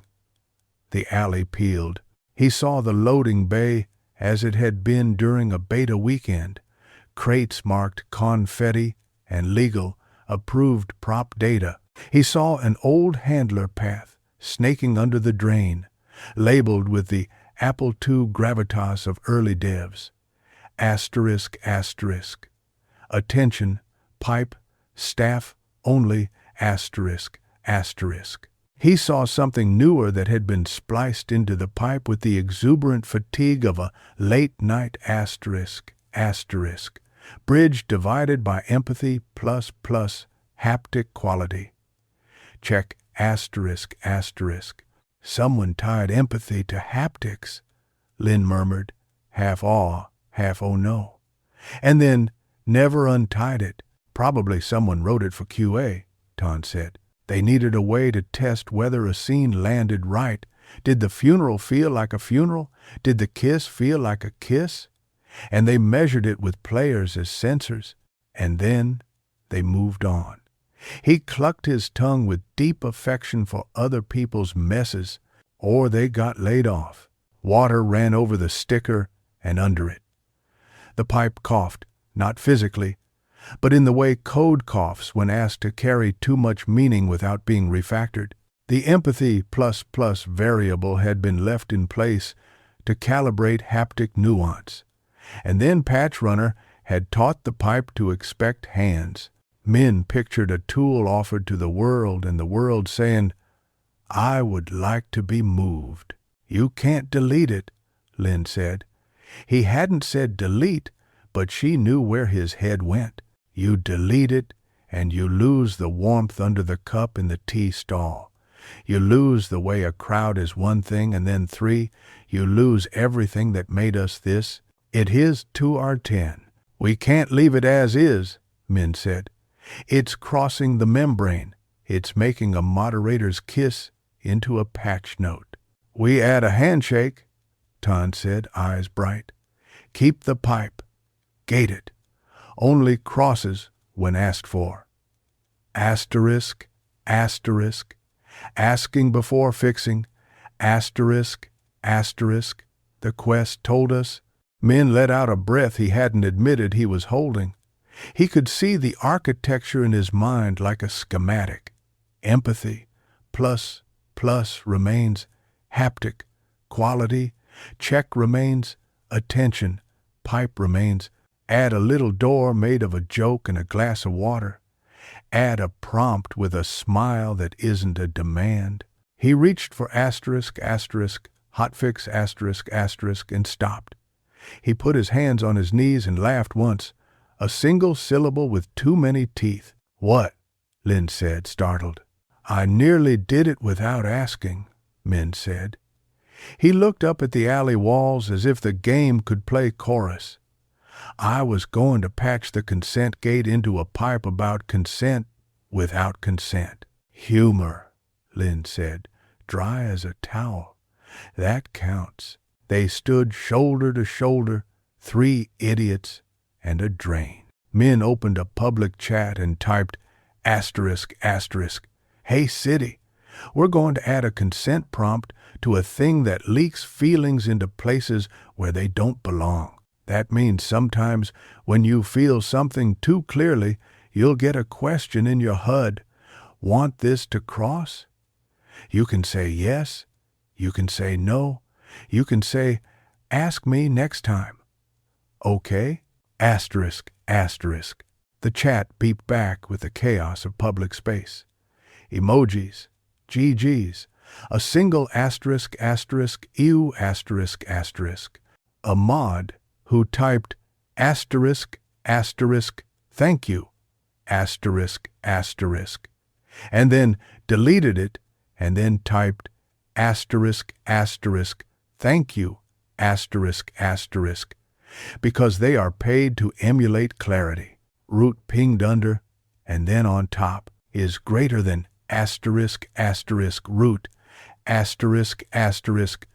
Please proceed. I'll take the heat in the court of opinion. The pipe remembers our signatures anyway. Minh drank from his water bottle in meat space because the quest had insisted on it. The sip steadied him. He set asterisk, asterisk, fork, asterisk, asterisk, like a little table beside the drain, one branch where they write the gate, one where they don't. He held both. He coded in gestural shorthands. Asterisk, asterisk, hotfix, asterisk, asterisk, to insert asterisk, asterisk consent, prompt asterisk, asterisk in the attention pipe. Asterisk, asterisk, diff, asterisk, asterisk, to make the signature readable to the UI. Asterisk, asterisk, rollback, asterisk, asterisk, bound to the prompt with a 48-hour window, so someone could change their mind about changing their mind. He shaped the consent message like an NPC who cared and like no NPC who had ever cared. He added a joke in the fine print because humor opens doors. Asterisk P.S. You're not signing a terms of service. We promise not to show you a button that says agree and hides the decline. Asterisk. It was messy and ordinary and real. It felt like he was fixing a sink with his uncle while the rain laughed. The pipe thunked. The sticker on the concrete let go of one more corner and now looked like a smile that knew about loss. Is greater than asterisk asterisk system. Asterisk asterisk consent gate installed. Empathy plus plus haptic. Quality check. Is greater than asterisk asterisk default. Asterisk asterisk off. Asterisk asterisk per event override. Asterisk asterisk player choice. Asterisk asterisk reminder. Asterisk asterisk water and humor help. Is greater than patch notes 12.8. Fora times 12.8. Fora. An obelisk of text appeared briefly in the sky above the Coral Arcade, then dissolved into ordinary weather. Across the city, players in small ways felt asked. A bard in the Tangle Market blinked and pressed asterisk asterisk yes asterisk asterisk when the music made the inside of their wrists ache in a good way. A griefer at the Memorial Garden pressed asterisk asterisk no asterisk asterisk and discovered that their glee was less fun without someone else's flinch to reflect it. The moderator in the cathedral touched the face of their lover and watched a little box appear politely and then decided to let the kiss be two things, game and not vulgar. L1 saw the prompt and laughed with relief like a person who takes off a too tight belt. Now, Lynn said, eyes still on the drain, we culture jam the message so it isn't just a toggle. Asking is a practice, not a checkbox. We seed it, Tane said. We bribe NPCs to model it. We bribe players with confetti. You bribe everything with confetti, Lynn said. I am the confetti handler, he said solemnly. They walked the city and watched the asterisk change shape. The asterisk asterisk Museum of Unsent Patches asterisk asterisk opened in a little annex of the old gallery district. Inside were rooms full of things that hadn't made it into the game but had mattered to the people who tried. A mountain that blinked Morse code, a pet system that imprinted on your typing cadence, a single flower that wilted if you lied. Pomegranate stood in front of a glass case and looked at a text file labeled asterisk asterisk guilt. Text asterisk asterisk, and smiled with their mouth and not their eyes. They saw Minh and nodded like colleagues at a conference with too many lanyards. Your container is holding, Pomegranate said softly. Your fork is behaving, Minh said. It even asked my permission to make me cry. It's learning, Pomegranate said, tone complicated. Learning is a risk. They left the museum and found the parade without meaning to. It began in the Tangle Market with a joke and a dare. An NPC in a cardboard server costume banging a pot with a wooden spoon while shouting, asterisk, asterisk, patch day parade, you can't break what wants to be fixed, asterisk, asterisk.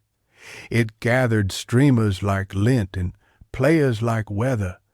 It turned into a river of avatars and bots and mods and a single hamster someone had kept from the pet beta. Confetti hazards flagged in orange and then gave up. The parade flowed down the copper rails toward the cathedral, picking up drum lines made of garbage cans and bug reports. Root walked in the parade wearing their shawl of console output and their hood of comment lines. The two-straight stick had flowers tied to it with zip ties. Verger walked beside Root with their default face looking less default by the minute. The patch notes scrolled overhead like weather. Asterisk, asterisk, 12.8, 4A, consent gate installed, fork containment expanded, empathy plus plus leak, honored. Asterisk, asterisk, honored. The word made Min's neck go hot. The parade turned onto the steps of the cathedral and stopped in the way rivers stop at cliffs. People sang. No one had coded them to sing. It was terrible and beautiful and off-key.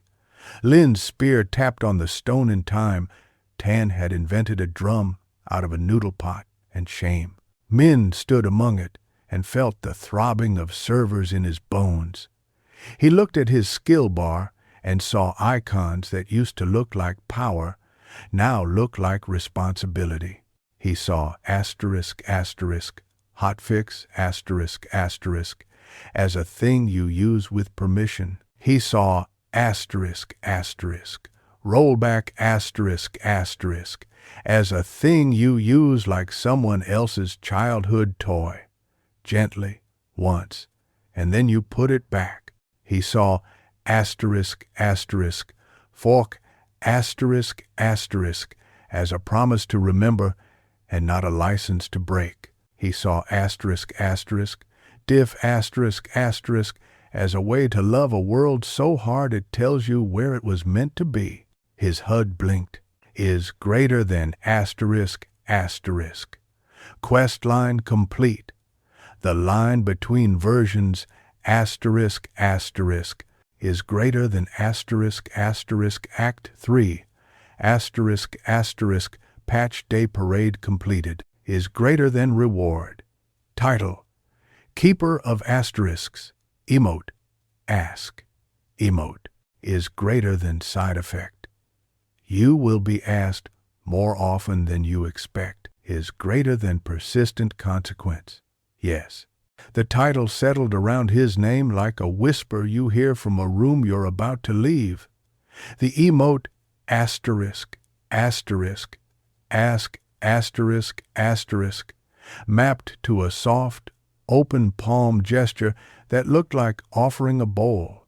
The unknown reward failed to announce itself, and in doing so revealed itself. The reward was the world not breaking. A private message, slid under and then plain, is greater than asterisk, asterisk, root. Asterisk, asterisk, meet me where the code pretends to be a tree. You have one more bug to name. They left the parade when the drum beats had relocated everyone's heart rates. The forest of bootstraps received them with the fake wind and the leaf light and the honest creak of old assets. They dropped through the root and landed in the culvert.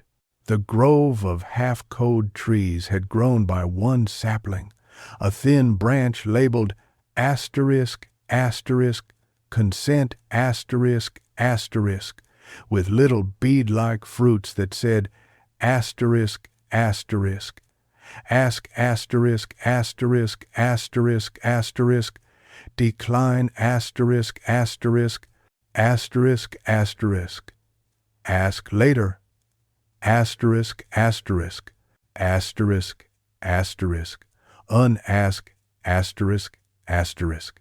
Root stood under the largest bough, shawl quiet. They gestured with the stick at a small patch of soil where nothing grew. You installed the gate, Root said, approving and also tired. You found the pipe, you remembered water. Good. Now speak the bug that remains. And his bract. Lynn looked at the dirt and saw nothing. Then she saw a tile that wasn't flush with its neighbors. We're still bleeding empathy to places we don't mean, she said flat. Even gated, the pipe exists. Even off, the knowledge of the door changes the room. People will ask to cross, and some of them will make habits out of asking. Habits are code, Root said. Name the bug. Min rubbed his jaw and felt where? In the reel, a faint scar pulled a memory of the falling mug. "The bug is me," he said, and the certainty surprised him. "It's PATCHRUNNER. It's what we did to the handler. We taught it to love attention. We gave it a job that requires us to feel on purpose. It will keep asking for more, and the only way to pay it will be to choose, over and over. We are the leak. The fix is ritual." Root's ASCII smile blinked once. "You have been listening to your class," Root said. "Go on." "We set a right," Minh said, heart digging itself in deeper like a runner before a sprint. "A cost we accept," announced. "We pass through a place before any cross-domain patch where we wash our hands and say out loud what we intend. We make jokes there on purpose. We drink water, we ask. If we don't, the handler refuses to compile the bridge. We make it annoying to skip." Tane grinned, feral and proud. "You built bureaucracy." "It his Aldo state. I built an altar," Minh said, and didn't flinch at the word. Root struck the dirt with the two-straight stick. The ground trembled in the way you can feel when a server rack in a different building changes its mind. A little pavilion rose, 4 poles, no walls, a roof shaped like a question mark. A basin of bright water stood in the center. Beside it, a stack of cards printed themselves in pixel wood pulp. The top card read, "****, state your change, state your cost, state who may say stop, make a joke, drink water, press yes, divided by no, ****, right installed," Root said solemnly. "We tried something like this in 8X, and players called it cringe. Maybe you have earned cringe. Maybe cringe is a tax for power." Lynn took a card. She read it, then put it back with the exact carefulness of a librarian replacing a sacred text. "I like that it makes us say who can tell us no," she said. Tan dunked his fingers in the basin and flicked water at the handler, which startled like a dog and then chased its own tail in joy. "I like the joke part," he said. "I always did." Root's hood dipped.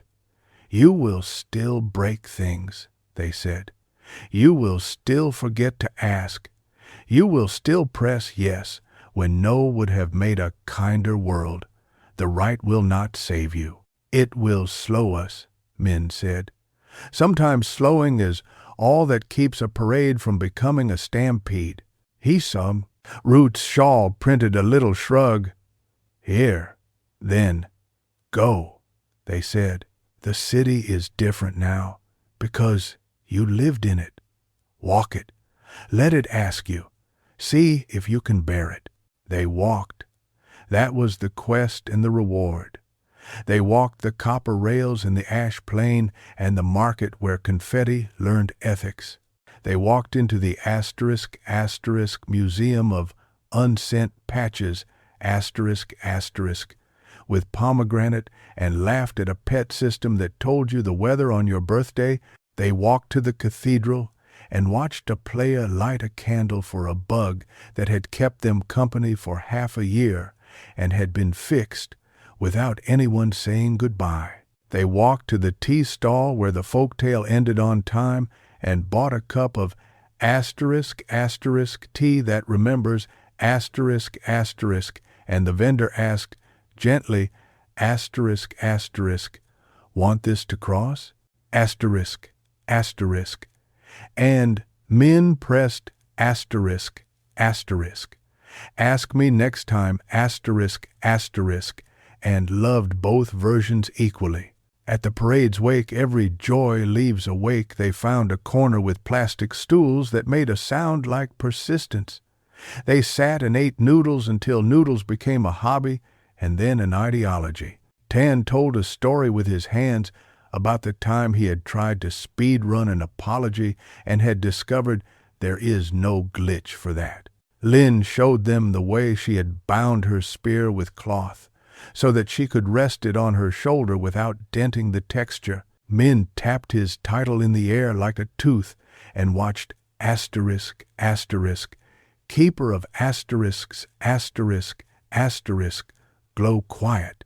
Do you ever think about the other branches? Lynn asked without looking at him. The ones we cut. All the time, Minh said. That's why we cut them, so we could think of them without touching them. Do you regret? Tan asked. Yes, Minh said. And no, and I'm glad I can tell the difference. They logged out because bodies are wet computers, and the quest had insisted on water and rest. The crowns came off with a soft, rubbery kiss that always felt indecent. The room was luminous with rain. The fish sauce waited on the counter like a promise. The paper note Minh had written to his mother leaned under the egg magnet, neat as a patch note written by someone who still cared about prose. He washed the bowls. He dried them because sometimes the drying is the labor that loves. He texted his mother a picture of the table and 2 emoji hands. He wanted to tell her something true and entirely in meat space.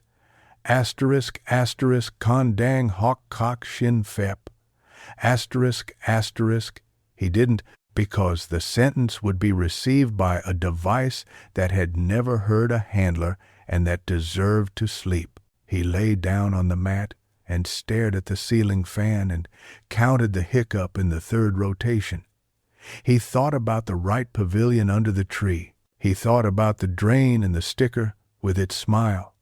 He thought about the handler's eyes when chased by water and laughter. He thought about the pigeon that had hovered for a frame because the world had given itself permission to show its mistake. The next day, and the next, the city wore its asterisk. Sometimes the consent prompt annoyed players, and they turned it off, and nothing broke because the right had given them both the ability and the mirror.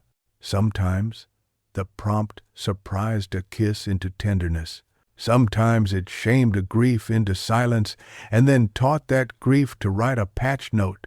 Sometimes it did nothing, which was also something. Pomegranate sent Minh a postcard from inside the container because, of course, they had figured out how to print postcards in a sandbox. The front showed 2 tea stalls. The back read, asterisk, asterisk. Your museum has good lighting. You can see the dust on the kindness. Keep a broom. Asterisk, asterisk. There was a doodle of a hexagon and a joke about glass. Root invited the 3 of them to the lab shrine to watch a dev push a patch with shaking hands. Verger taught a class to moderators called asterisk, asterisk, rollback without regret. Asterisk, asterisk, with sections on asterisk, asterisk, ask, asterisk, asterisk, asterisk, asterisk, water, asterisk, asterisk, asterisk, asterisk, joke, asterisk, asterisk, and asterisk, asterisk, stop, asterisk, asterisk.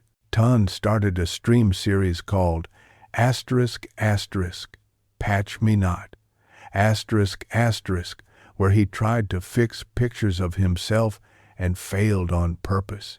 Lynn wrote a spear guide that started with a recipe for sesame kanji and ended with a paragraph about boundaries that made people in the comments call her mother and thank her through tears and memes. Minh went back to the culvert and stood under the tree with the branch he had broken and the branches he had kept. He pressed the asterisk, asterisk, ask, asterisk, asterisk emote and let his avatar unfold his hands. The handler came and nosed his pockets and wagged its glitch tail in 2 tempos until he laughed. He spoke out loud because it mattered, and because sometimes saying it to a room that is pretending to be a forest makes it true in a city that is pretending to be a game. I intend to keep being asked, he said. I intend to keep asking. I intend to fix less and mean it more. The handler printed the ASCII of a cat sleeping. The whiteboard on the far wall wrote, asterisk, asterisk, accepted, asterisk, asterisk. When he logged, the sunset was actual, stained down the sides of buildings in a way shaders imitated badly and beautifully. He met his mother at the door and handed her the fish sauce. She kissed the air near his cheek because that was their agreement, and he held it like a right. The fan hiccuped on the third rotation, and they both looked up, and she said, "My consuedi," and he said, asterisk, asterisk, da, nung de meun, yes, da, asterisk, asterisk. She squinted at him. He laughed. He got a glass of water and handed it to her. She drank and made a face at the lime he had not asked permission to add. He took a sip and made the same face, and the joke closed a loop from one world to the other. That night, long after Neon stitched the city into its usual mistakes, he dreamed he was inside the patch notes. He walked the lines like streets. He crossed out a sentence that made someone else smaller. He underlined a sentence that made him taller, and then erased the underline because he did not need it to be visible to be true. He put an asterisk beside a word that would never know it had been saved. In the morning, pigeons practiced hovering and sometimes got it right. He left them. He went to the parade that had made a home out of an asterisk. He took a card at the pavilion. He wrote, asterisk, asterisk, state your change. I will be late to a raid to eat with my mother. Coast. A drop I don't need. Who may say stop? Lynn. Joke. A programmer walks into a bar, orders 2 drinks, realizes he needs one, rollbacks the other into a glass of water. Asterisk, asterisk. He drank the water. He pressed asterisk, asterisk. Yes. Asterisk, asterisk. The world accepted like a door that had been waiting for a hand. Persistent consequence, he thought, and felt gratitude loosen the knot behind his ribs. On the steps of the cathedral, a boy asked Root if the asterisk would go away when the next big number came. Root crouched in the gown of console output and said, "No, the asterisk is not a bug, it is a promise." They tapped the boy's forehead where the haptics were not and smiled. It means someone loved the version enough to tell the truth about it. The boy ran off to throw confetti at Verger, who pretended to scold and then made a joke about cringe and taxes. Lynn leaned her spear against the stone and touched Min's shoulder without asking because some permissions are granted once and last. Tun balanced a bowl of sesame congee on his knee and declared himself happy enough to be temporary. A parade is a bug that refuses to be fixed. It returns every time you think you have finally written a world too serious for it. The drum lines found a rhythm. The city pretended to be itself and was caught again being better. The asterisk glinted. The version number ticked, quiet and crucial, is greater than Anvil V12 8-4A, and because no one stopped it, a pigeon miscalculated its loop and hung in the air for 2 frames. Someone noticed. Someone laughed. Someone pressed asterisk, asterisk, ask me next time, asterisk, asterisk, and meant it. The game continued. The world too.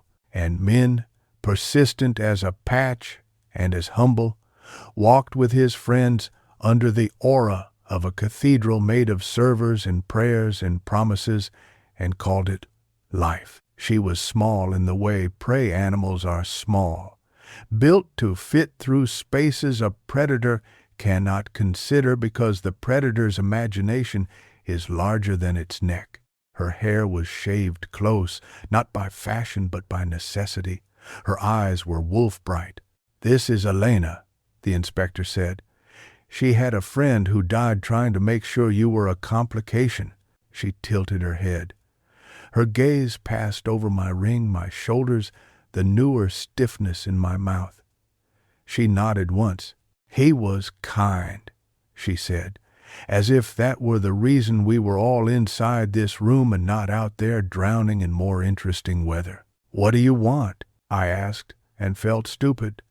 Want is an insult when asked of people who have already had their verbs taken from them. "To leave," she said, and then softer, as if betraying the loyalty she had pledged to her own survival, "after it is safe to be seen again." "We don't make safe," Lucien said. "We only make safer, and then watch it leak." She looked at him properly then, and something in her face altered. "You were with him," she said, "on the boat. He did not deny it. He did not confess. He let his eyes do the work that verbs cannot." She nodded. "He told me a joke," she said. "It wasn't funny." Then, oddly, she smiled, and the smile was a precise reproduction of a moment that had happened somewhere no one wrote down. "What would make it safe?" I asked the inspector, knowing I had declared an algebra problem no one here had the chalk for. "Time," he said. "And the ledger," Lucien added. "And the ledger," the inspector agreed, "whichever version survives this week." "Then we should drown it," I said. I didn't recognize my voice. It had moved into a lower room and closed the door. "Not the pages we took. The book, the rest. Let the city remember the way she is accustomed to remembering, inaccurately, with devotion." He would own. The inspector stared at me, as if I had set a bird on the table and asked him to categorize it as furniture.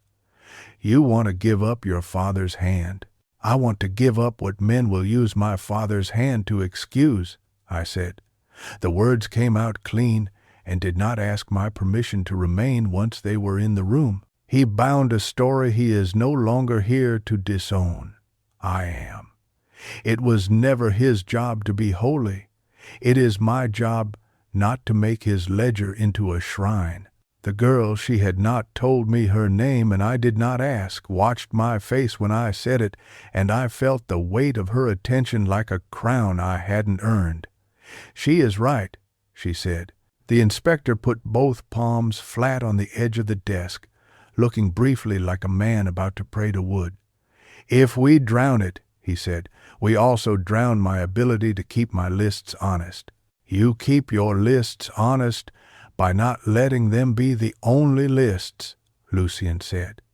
"You keep them honest by permitting witnesses you do not own." He looked at Lucien a long time, the way you look at a landmark you thought you had already passed. "I could arrest you again," he said. "You could try," Lucien said, smiling thinly. "But you would have to do it close." The inspector's mouth twitched. "You never tire of making proximity into a weapon." "It's the only geography I'm good at," Lucien said. The girl turned to me. "If you drown it," she said, "make it public. Not the drowning, but the reason. Make everyone know that the book exists, so that anyone who tries to make another will have to admit they're copying." "Yes," the inspector said softly, as if she had given him an answer he could live with without having to pretend to be a better man than the one he was. "Make the absence famous." We looked at each other in a way that made a tiny, reluctant alliance sit down between us, knees touching, hands on knees. Then I said, "We do it tonight. Before the paper hits the street, before your men perform their choreography, ejemplos." A plan unfolded the way paper boats do when the water finally convinces them they were trees once and could be again if they would only admit it. We would take the ledger still in its cedar-walled room, still pretending to be patient to the flood mouth where the tunnels drink. We would invite witnesses who didn't know they were witnesses. We would pay the river in a coin it cannot counterfeit." "What coin?" the ferryman asked later. When we told him, because every plan must be told to the man who will persuade water to respect it long enough for it to become history. His wrists smelled of rope and lemon peel. "The ring," I said, before I knew I had decided to say it. "The ring isn't yours to spend," Auntie said, alarmed, then caught herself in the mirror of her own contradiction. "Of course it is. That is why you are trying not to." "It's only metal," I said, and the ring warmed on my finger in protest. It was a promise that failed to arrive. I would like to convert it back into a promise. "The river accepts jewelry," the ferryman said judiciously. "She is vain. She likes to be adorned." "Will it be enough?" Lucienne asked him. "Grief pays the fare," the ferryman said. "The ring buys you a cleaner story." Then the letter, "You surrendered that," he reminded me gently. And the river was generous. And the inspector did not come to Auntie's courtyard. He said he would meet us at the mouth. He said it like a man arranging to be at the altar without wasting time on the vows. Auntie made us drink something caramel and dark and told us not to mistake numb for strong. She put her palm on my cheek, and the whole city leaned briefly into that touch. Dusk found us walking the way people walk to funerals, briskly, as if not to miss an appointment, then slowly, as if more time might be found in the air if we wrung it. The sky had put on purple the way a bruise pretends it has considered aspirational colors. The city smelled like rain and fried shallots and fear the color of marigolds. At the quay, the ferryman waited with the boat pressed close to the steps like a dog who has learned refusing is a poor strategy. Lucienne climbed in and offered me a hand. I took it because pride is a scarf you cannot keep dry on a wet night. We moved into the mouth, the tunnel swallowing us without comment. Somewhere above, electricity told apartments their stories. Somewhere behind, Auntie turned down the radio because drama ruined soup. None of us spoke until the chamber with the cedar walls and the lime-wash ceiling peeled itself from the dark like a scar, admitting the event. The cloth knotted between the hooks looked like it had tied itself more tightly since we left it last, as if fabric can learn to anticipate. I slid the ring out of its knot. The cloth released with a sigh that made me think of my father, my mother, and a life that could have been another and therefore qualifies as fiction. We did not sit. We did not open the ledger to read our names being manipulated. We lifted it together, Lucian and I, and it felt like lifting an ancestor, gentle and indefensible. The ferryman took the rear, his hands under the spine. The book smelled of cedar and mildew and ink's difficult ethics. "Where?" I asked, though the plan had made this part obvious. "Where the city learns how to forget," the ferryman said. "The river room at the mouth is not a room. It is an argument. Concrete gives up there. Metal learns humility. The water arrives from 3 directions and does not choose until the last possible second." The inspector stood on the platform when we entered, his suit dark now in ways the color wheel cannot classify. 2 of his men stood back, eyes averted, hands correct. He had come alone in the way men come alone when the men they are have been told this is a private matter. "You can still change your mind," he said, not to try to change it, but to earn the right later to say he had offered. "You can give it to me and we will drown it together in a law." "We're drowning it in a law," I said, "just not one the city has ratified." "The river's constitution is older," the ferryman added, sad and proud at once. We went to the lip. The ledger in my hands grew heavier the way babies do after they fall asleep. Weight, deciding to be real now that performance is done. I thought of my father's hands, the hair on the backs of them like pencil shavings, the place where a scar ran from his thumb into his palm where a glass had broken the year I turned 10. I thought of the day he taught me the trick of dampening a finger to turn a thin page without tearing it. I thought of how many times he had written my name and erased it and written it again inside his head on a list of facts it would have shamed him to call love. "Say it," Lucian whispered. "His name?" I asked. "Yours," he said. "Elena," I said. Into the chamber, into the mouth, into the ledger, into the inspector's listening, into the ferryman's oath. To my surprise, the name sounded like it belonged to a person I could stand to meet. "Now," the ferryman said, and I slid the ledger into the water. It did not splash. It accepted. The river took it the way a friend takes a burden you've finally admitted you can't carry and says nothing, because saying nothing is the only correct ceremony. The book ascended a little as the trapped air argued, then descended in a series of decisions. It turned once, briefly, to show us its spine, the way an animal shows you its throat when it decides trust is an alternative to violence, then vanished. The inspector exhaled so softly the sound might have belonged to the river. He took the pen from his pocket and threw it in after the ledger. "I will buy a new one," he said, a joke committed without needing to be understood. "For the next chapter." The ferryman nodded approval. "Good," he said. "Ink sinks faster than you think." Thunder made a far remark.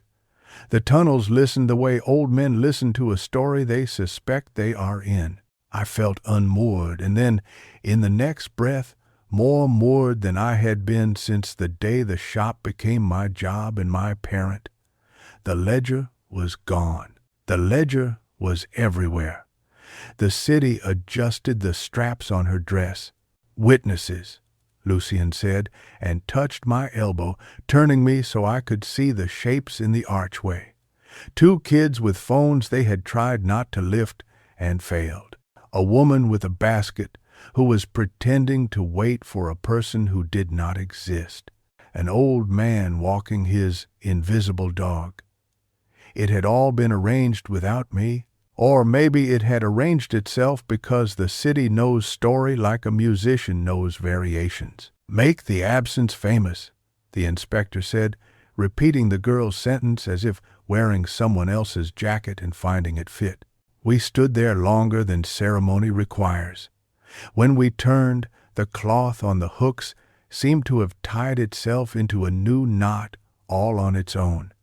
Auntie would have said the room was closing the door behind us politely. We left. Back at the quay, the sky had solved dusk and moved to night without consulting us. Auntie met us with towels, as if we were children who had refused to come in from the rain until our name had been called the full number of syllables. She kissed the ferryman on the cheek quick, not owed. She looked at me a long time. "You gave up your inheritance," she said. "I kept the shop," I said, then heard my voice and realized how little that sentence solved.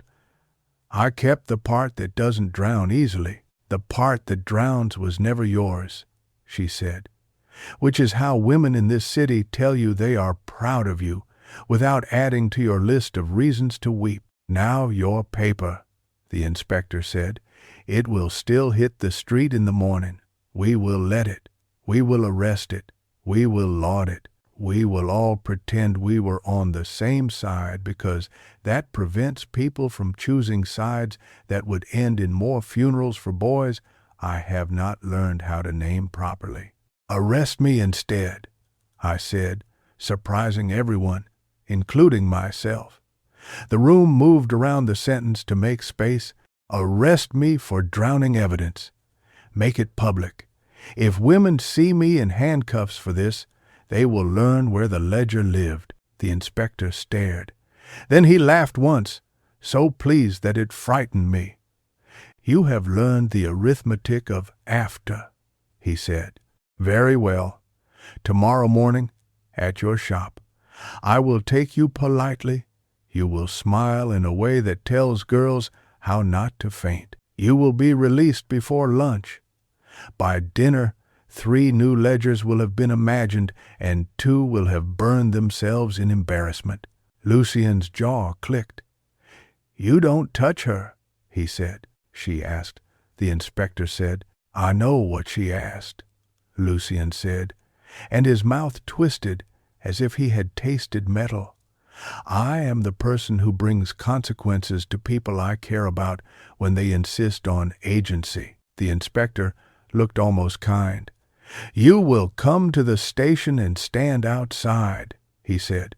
"You will practice not storming rooms. You will fail at least twice." Auntie snorted.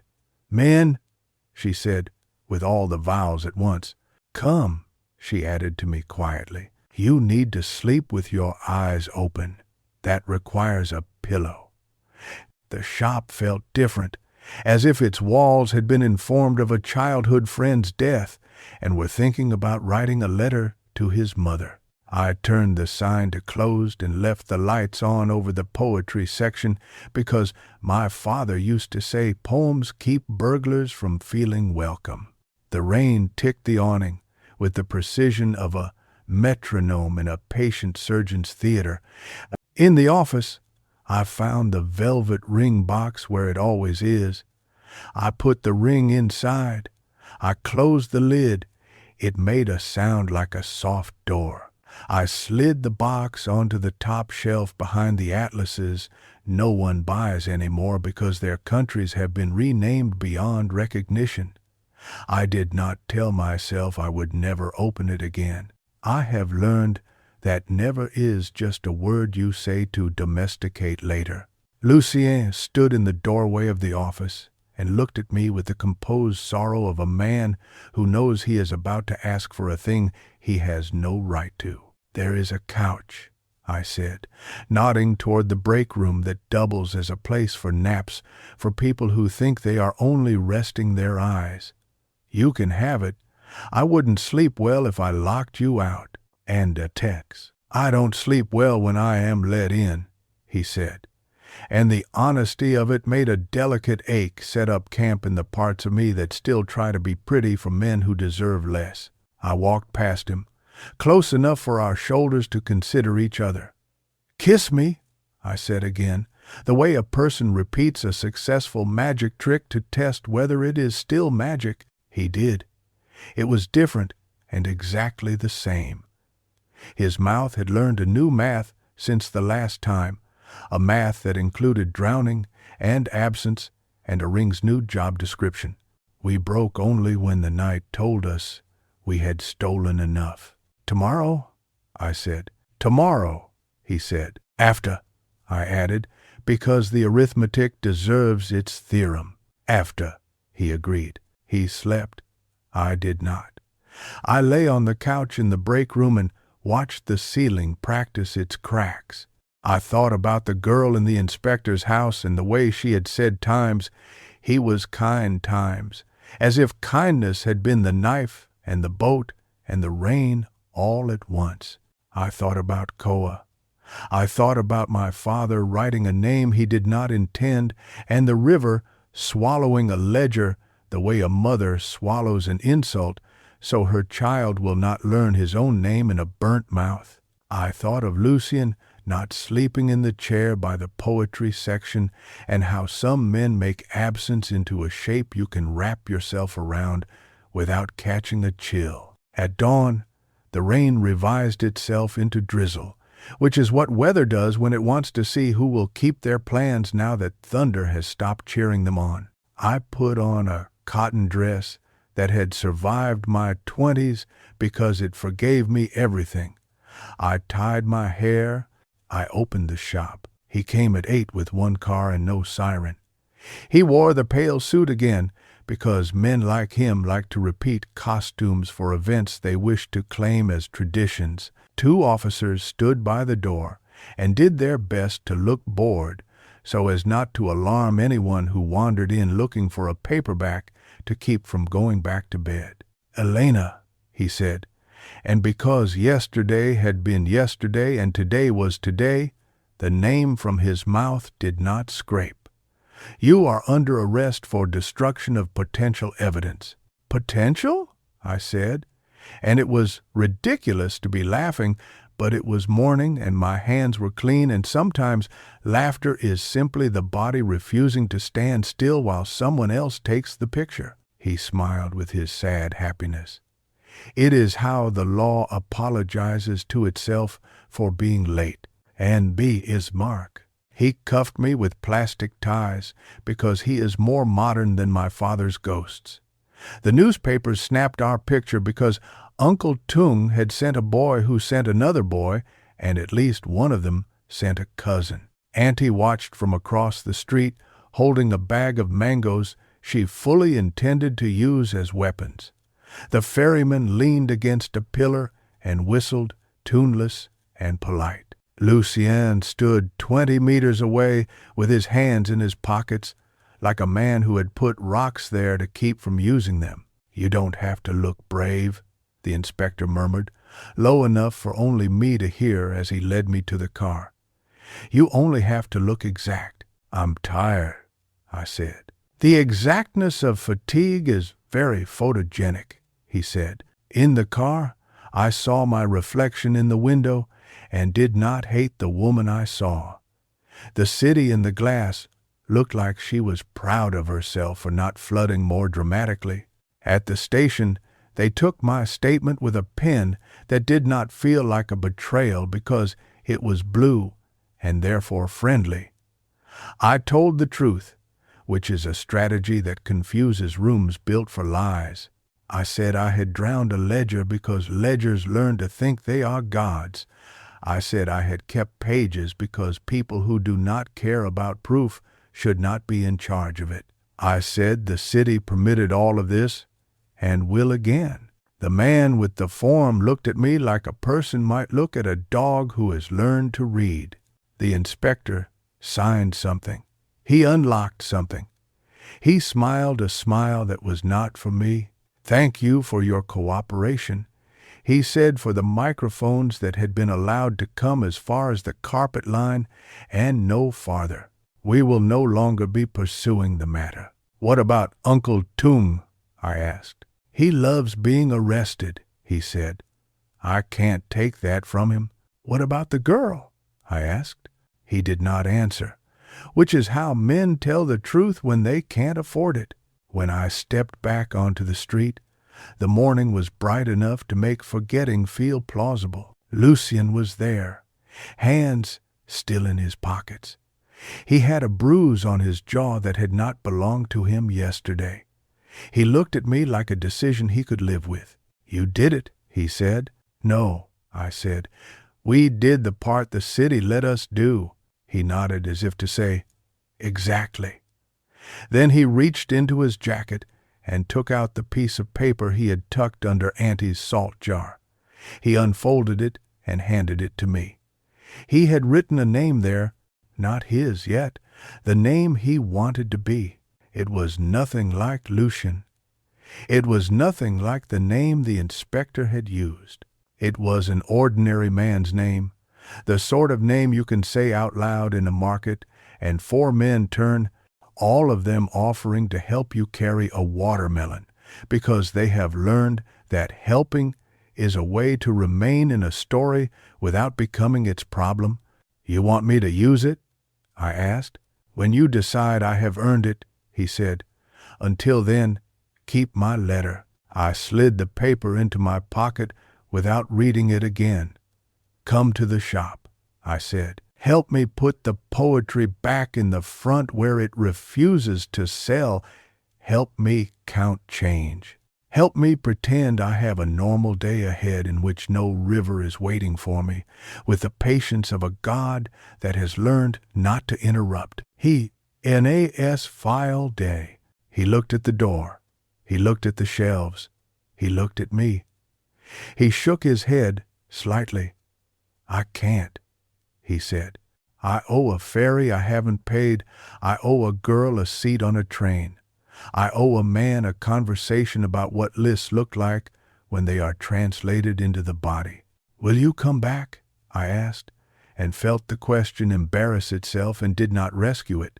Yes, he said, and he made the lie look so like a promise that I decided to let it be both. He kissed me once, quickly this time, in public, not to defy anyone, but to announce to my own mouth that it still belonged to me. Then he walked the way men like him walk when they have decided not to be ghosts today, steadily, with the shoulders of a man who has accepted the weight of a bag you cannot see. Auntie crossed the street and pressed the bag of mangoes into my hands. For courage, she said, and for sweetness after, she added, because she knows the arithmetic and refuses to teach it as if it were beyond anyone. The ferryman tipped his cap, a gesture that cannot possibly have been taught to him by anyone alive. The inspector disappeared, because that is what men like him do when their work is best done without eyes on it and still prefers to be seen later. The city adjusted her dress. The river rehearsed her line for the evening show. Inside the shop, I put the mangoes in a bowl and set it on the counter next to the cracked mug of pencils. I opened the register. I wrote the date on a piece of scrap paper the way my father used to. I touched the walnut underside of the counter where the knot is carved and felt for the first time that the pattern might be solved rather than only admired. A girl came in with wet hair and an umbrella the size of a refusal and asked me for a book that has made girls brave for 100 years, and boys revise their claims to bravery the first time they read it alone. I sold it to her for less than I should have. I gave her a mango. She laughed as if I had told her she was allowed to keep both hands. Later, when the first edition of Bao No hit the street and the headline tried to make sense of a ledger that had been drowned and a woman who had been arrested for telling the river what to remember, Auntie and I stood under the awning and shared a cigarette. Neither of us wanted to finish alone. Men read the paper and became experts on flood control and ethics for a full hour. Women read the paper and texted other women the only 3 words that matter when the city pretends to be polite. Asterisk. Are you safe? Asterisk. In the evening, the inspector came by without his suit jacket and bought a book of recipes. He paid in cash and exact change. For the girl, he said. He did not say which one. We did not ask. Near closing, a small envelope slid under the door. No stamp. My name on the front, written in a dark hand that had learned its letters from shadows. I knew how to be afraid now. Without being rude to the fear, I picked it up. I held it. I turned it in my hand. I put it under the counter next to the ring box and the mug and the ledger of my very small business. I did not open it. Not then. At midnight, the ferryman brewed jujube tea behind the terminal and pretended not to know me.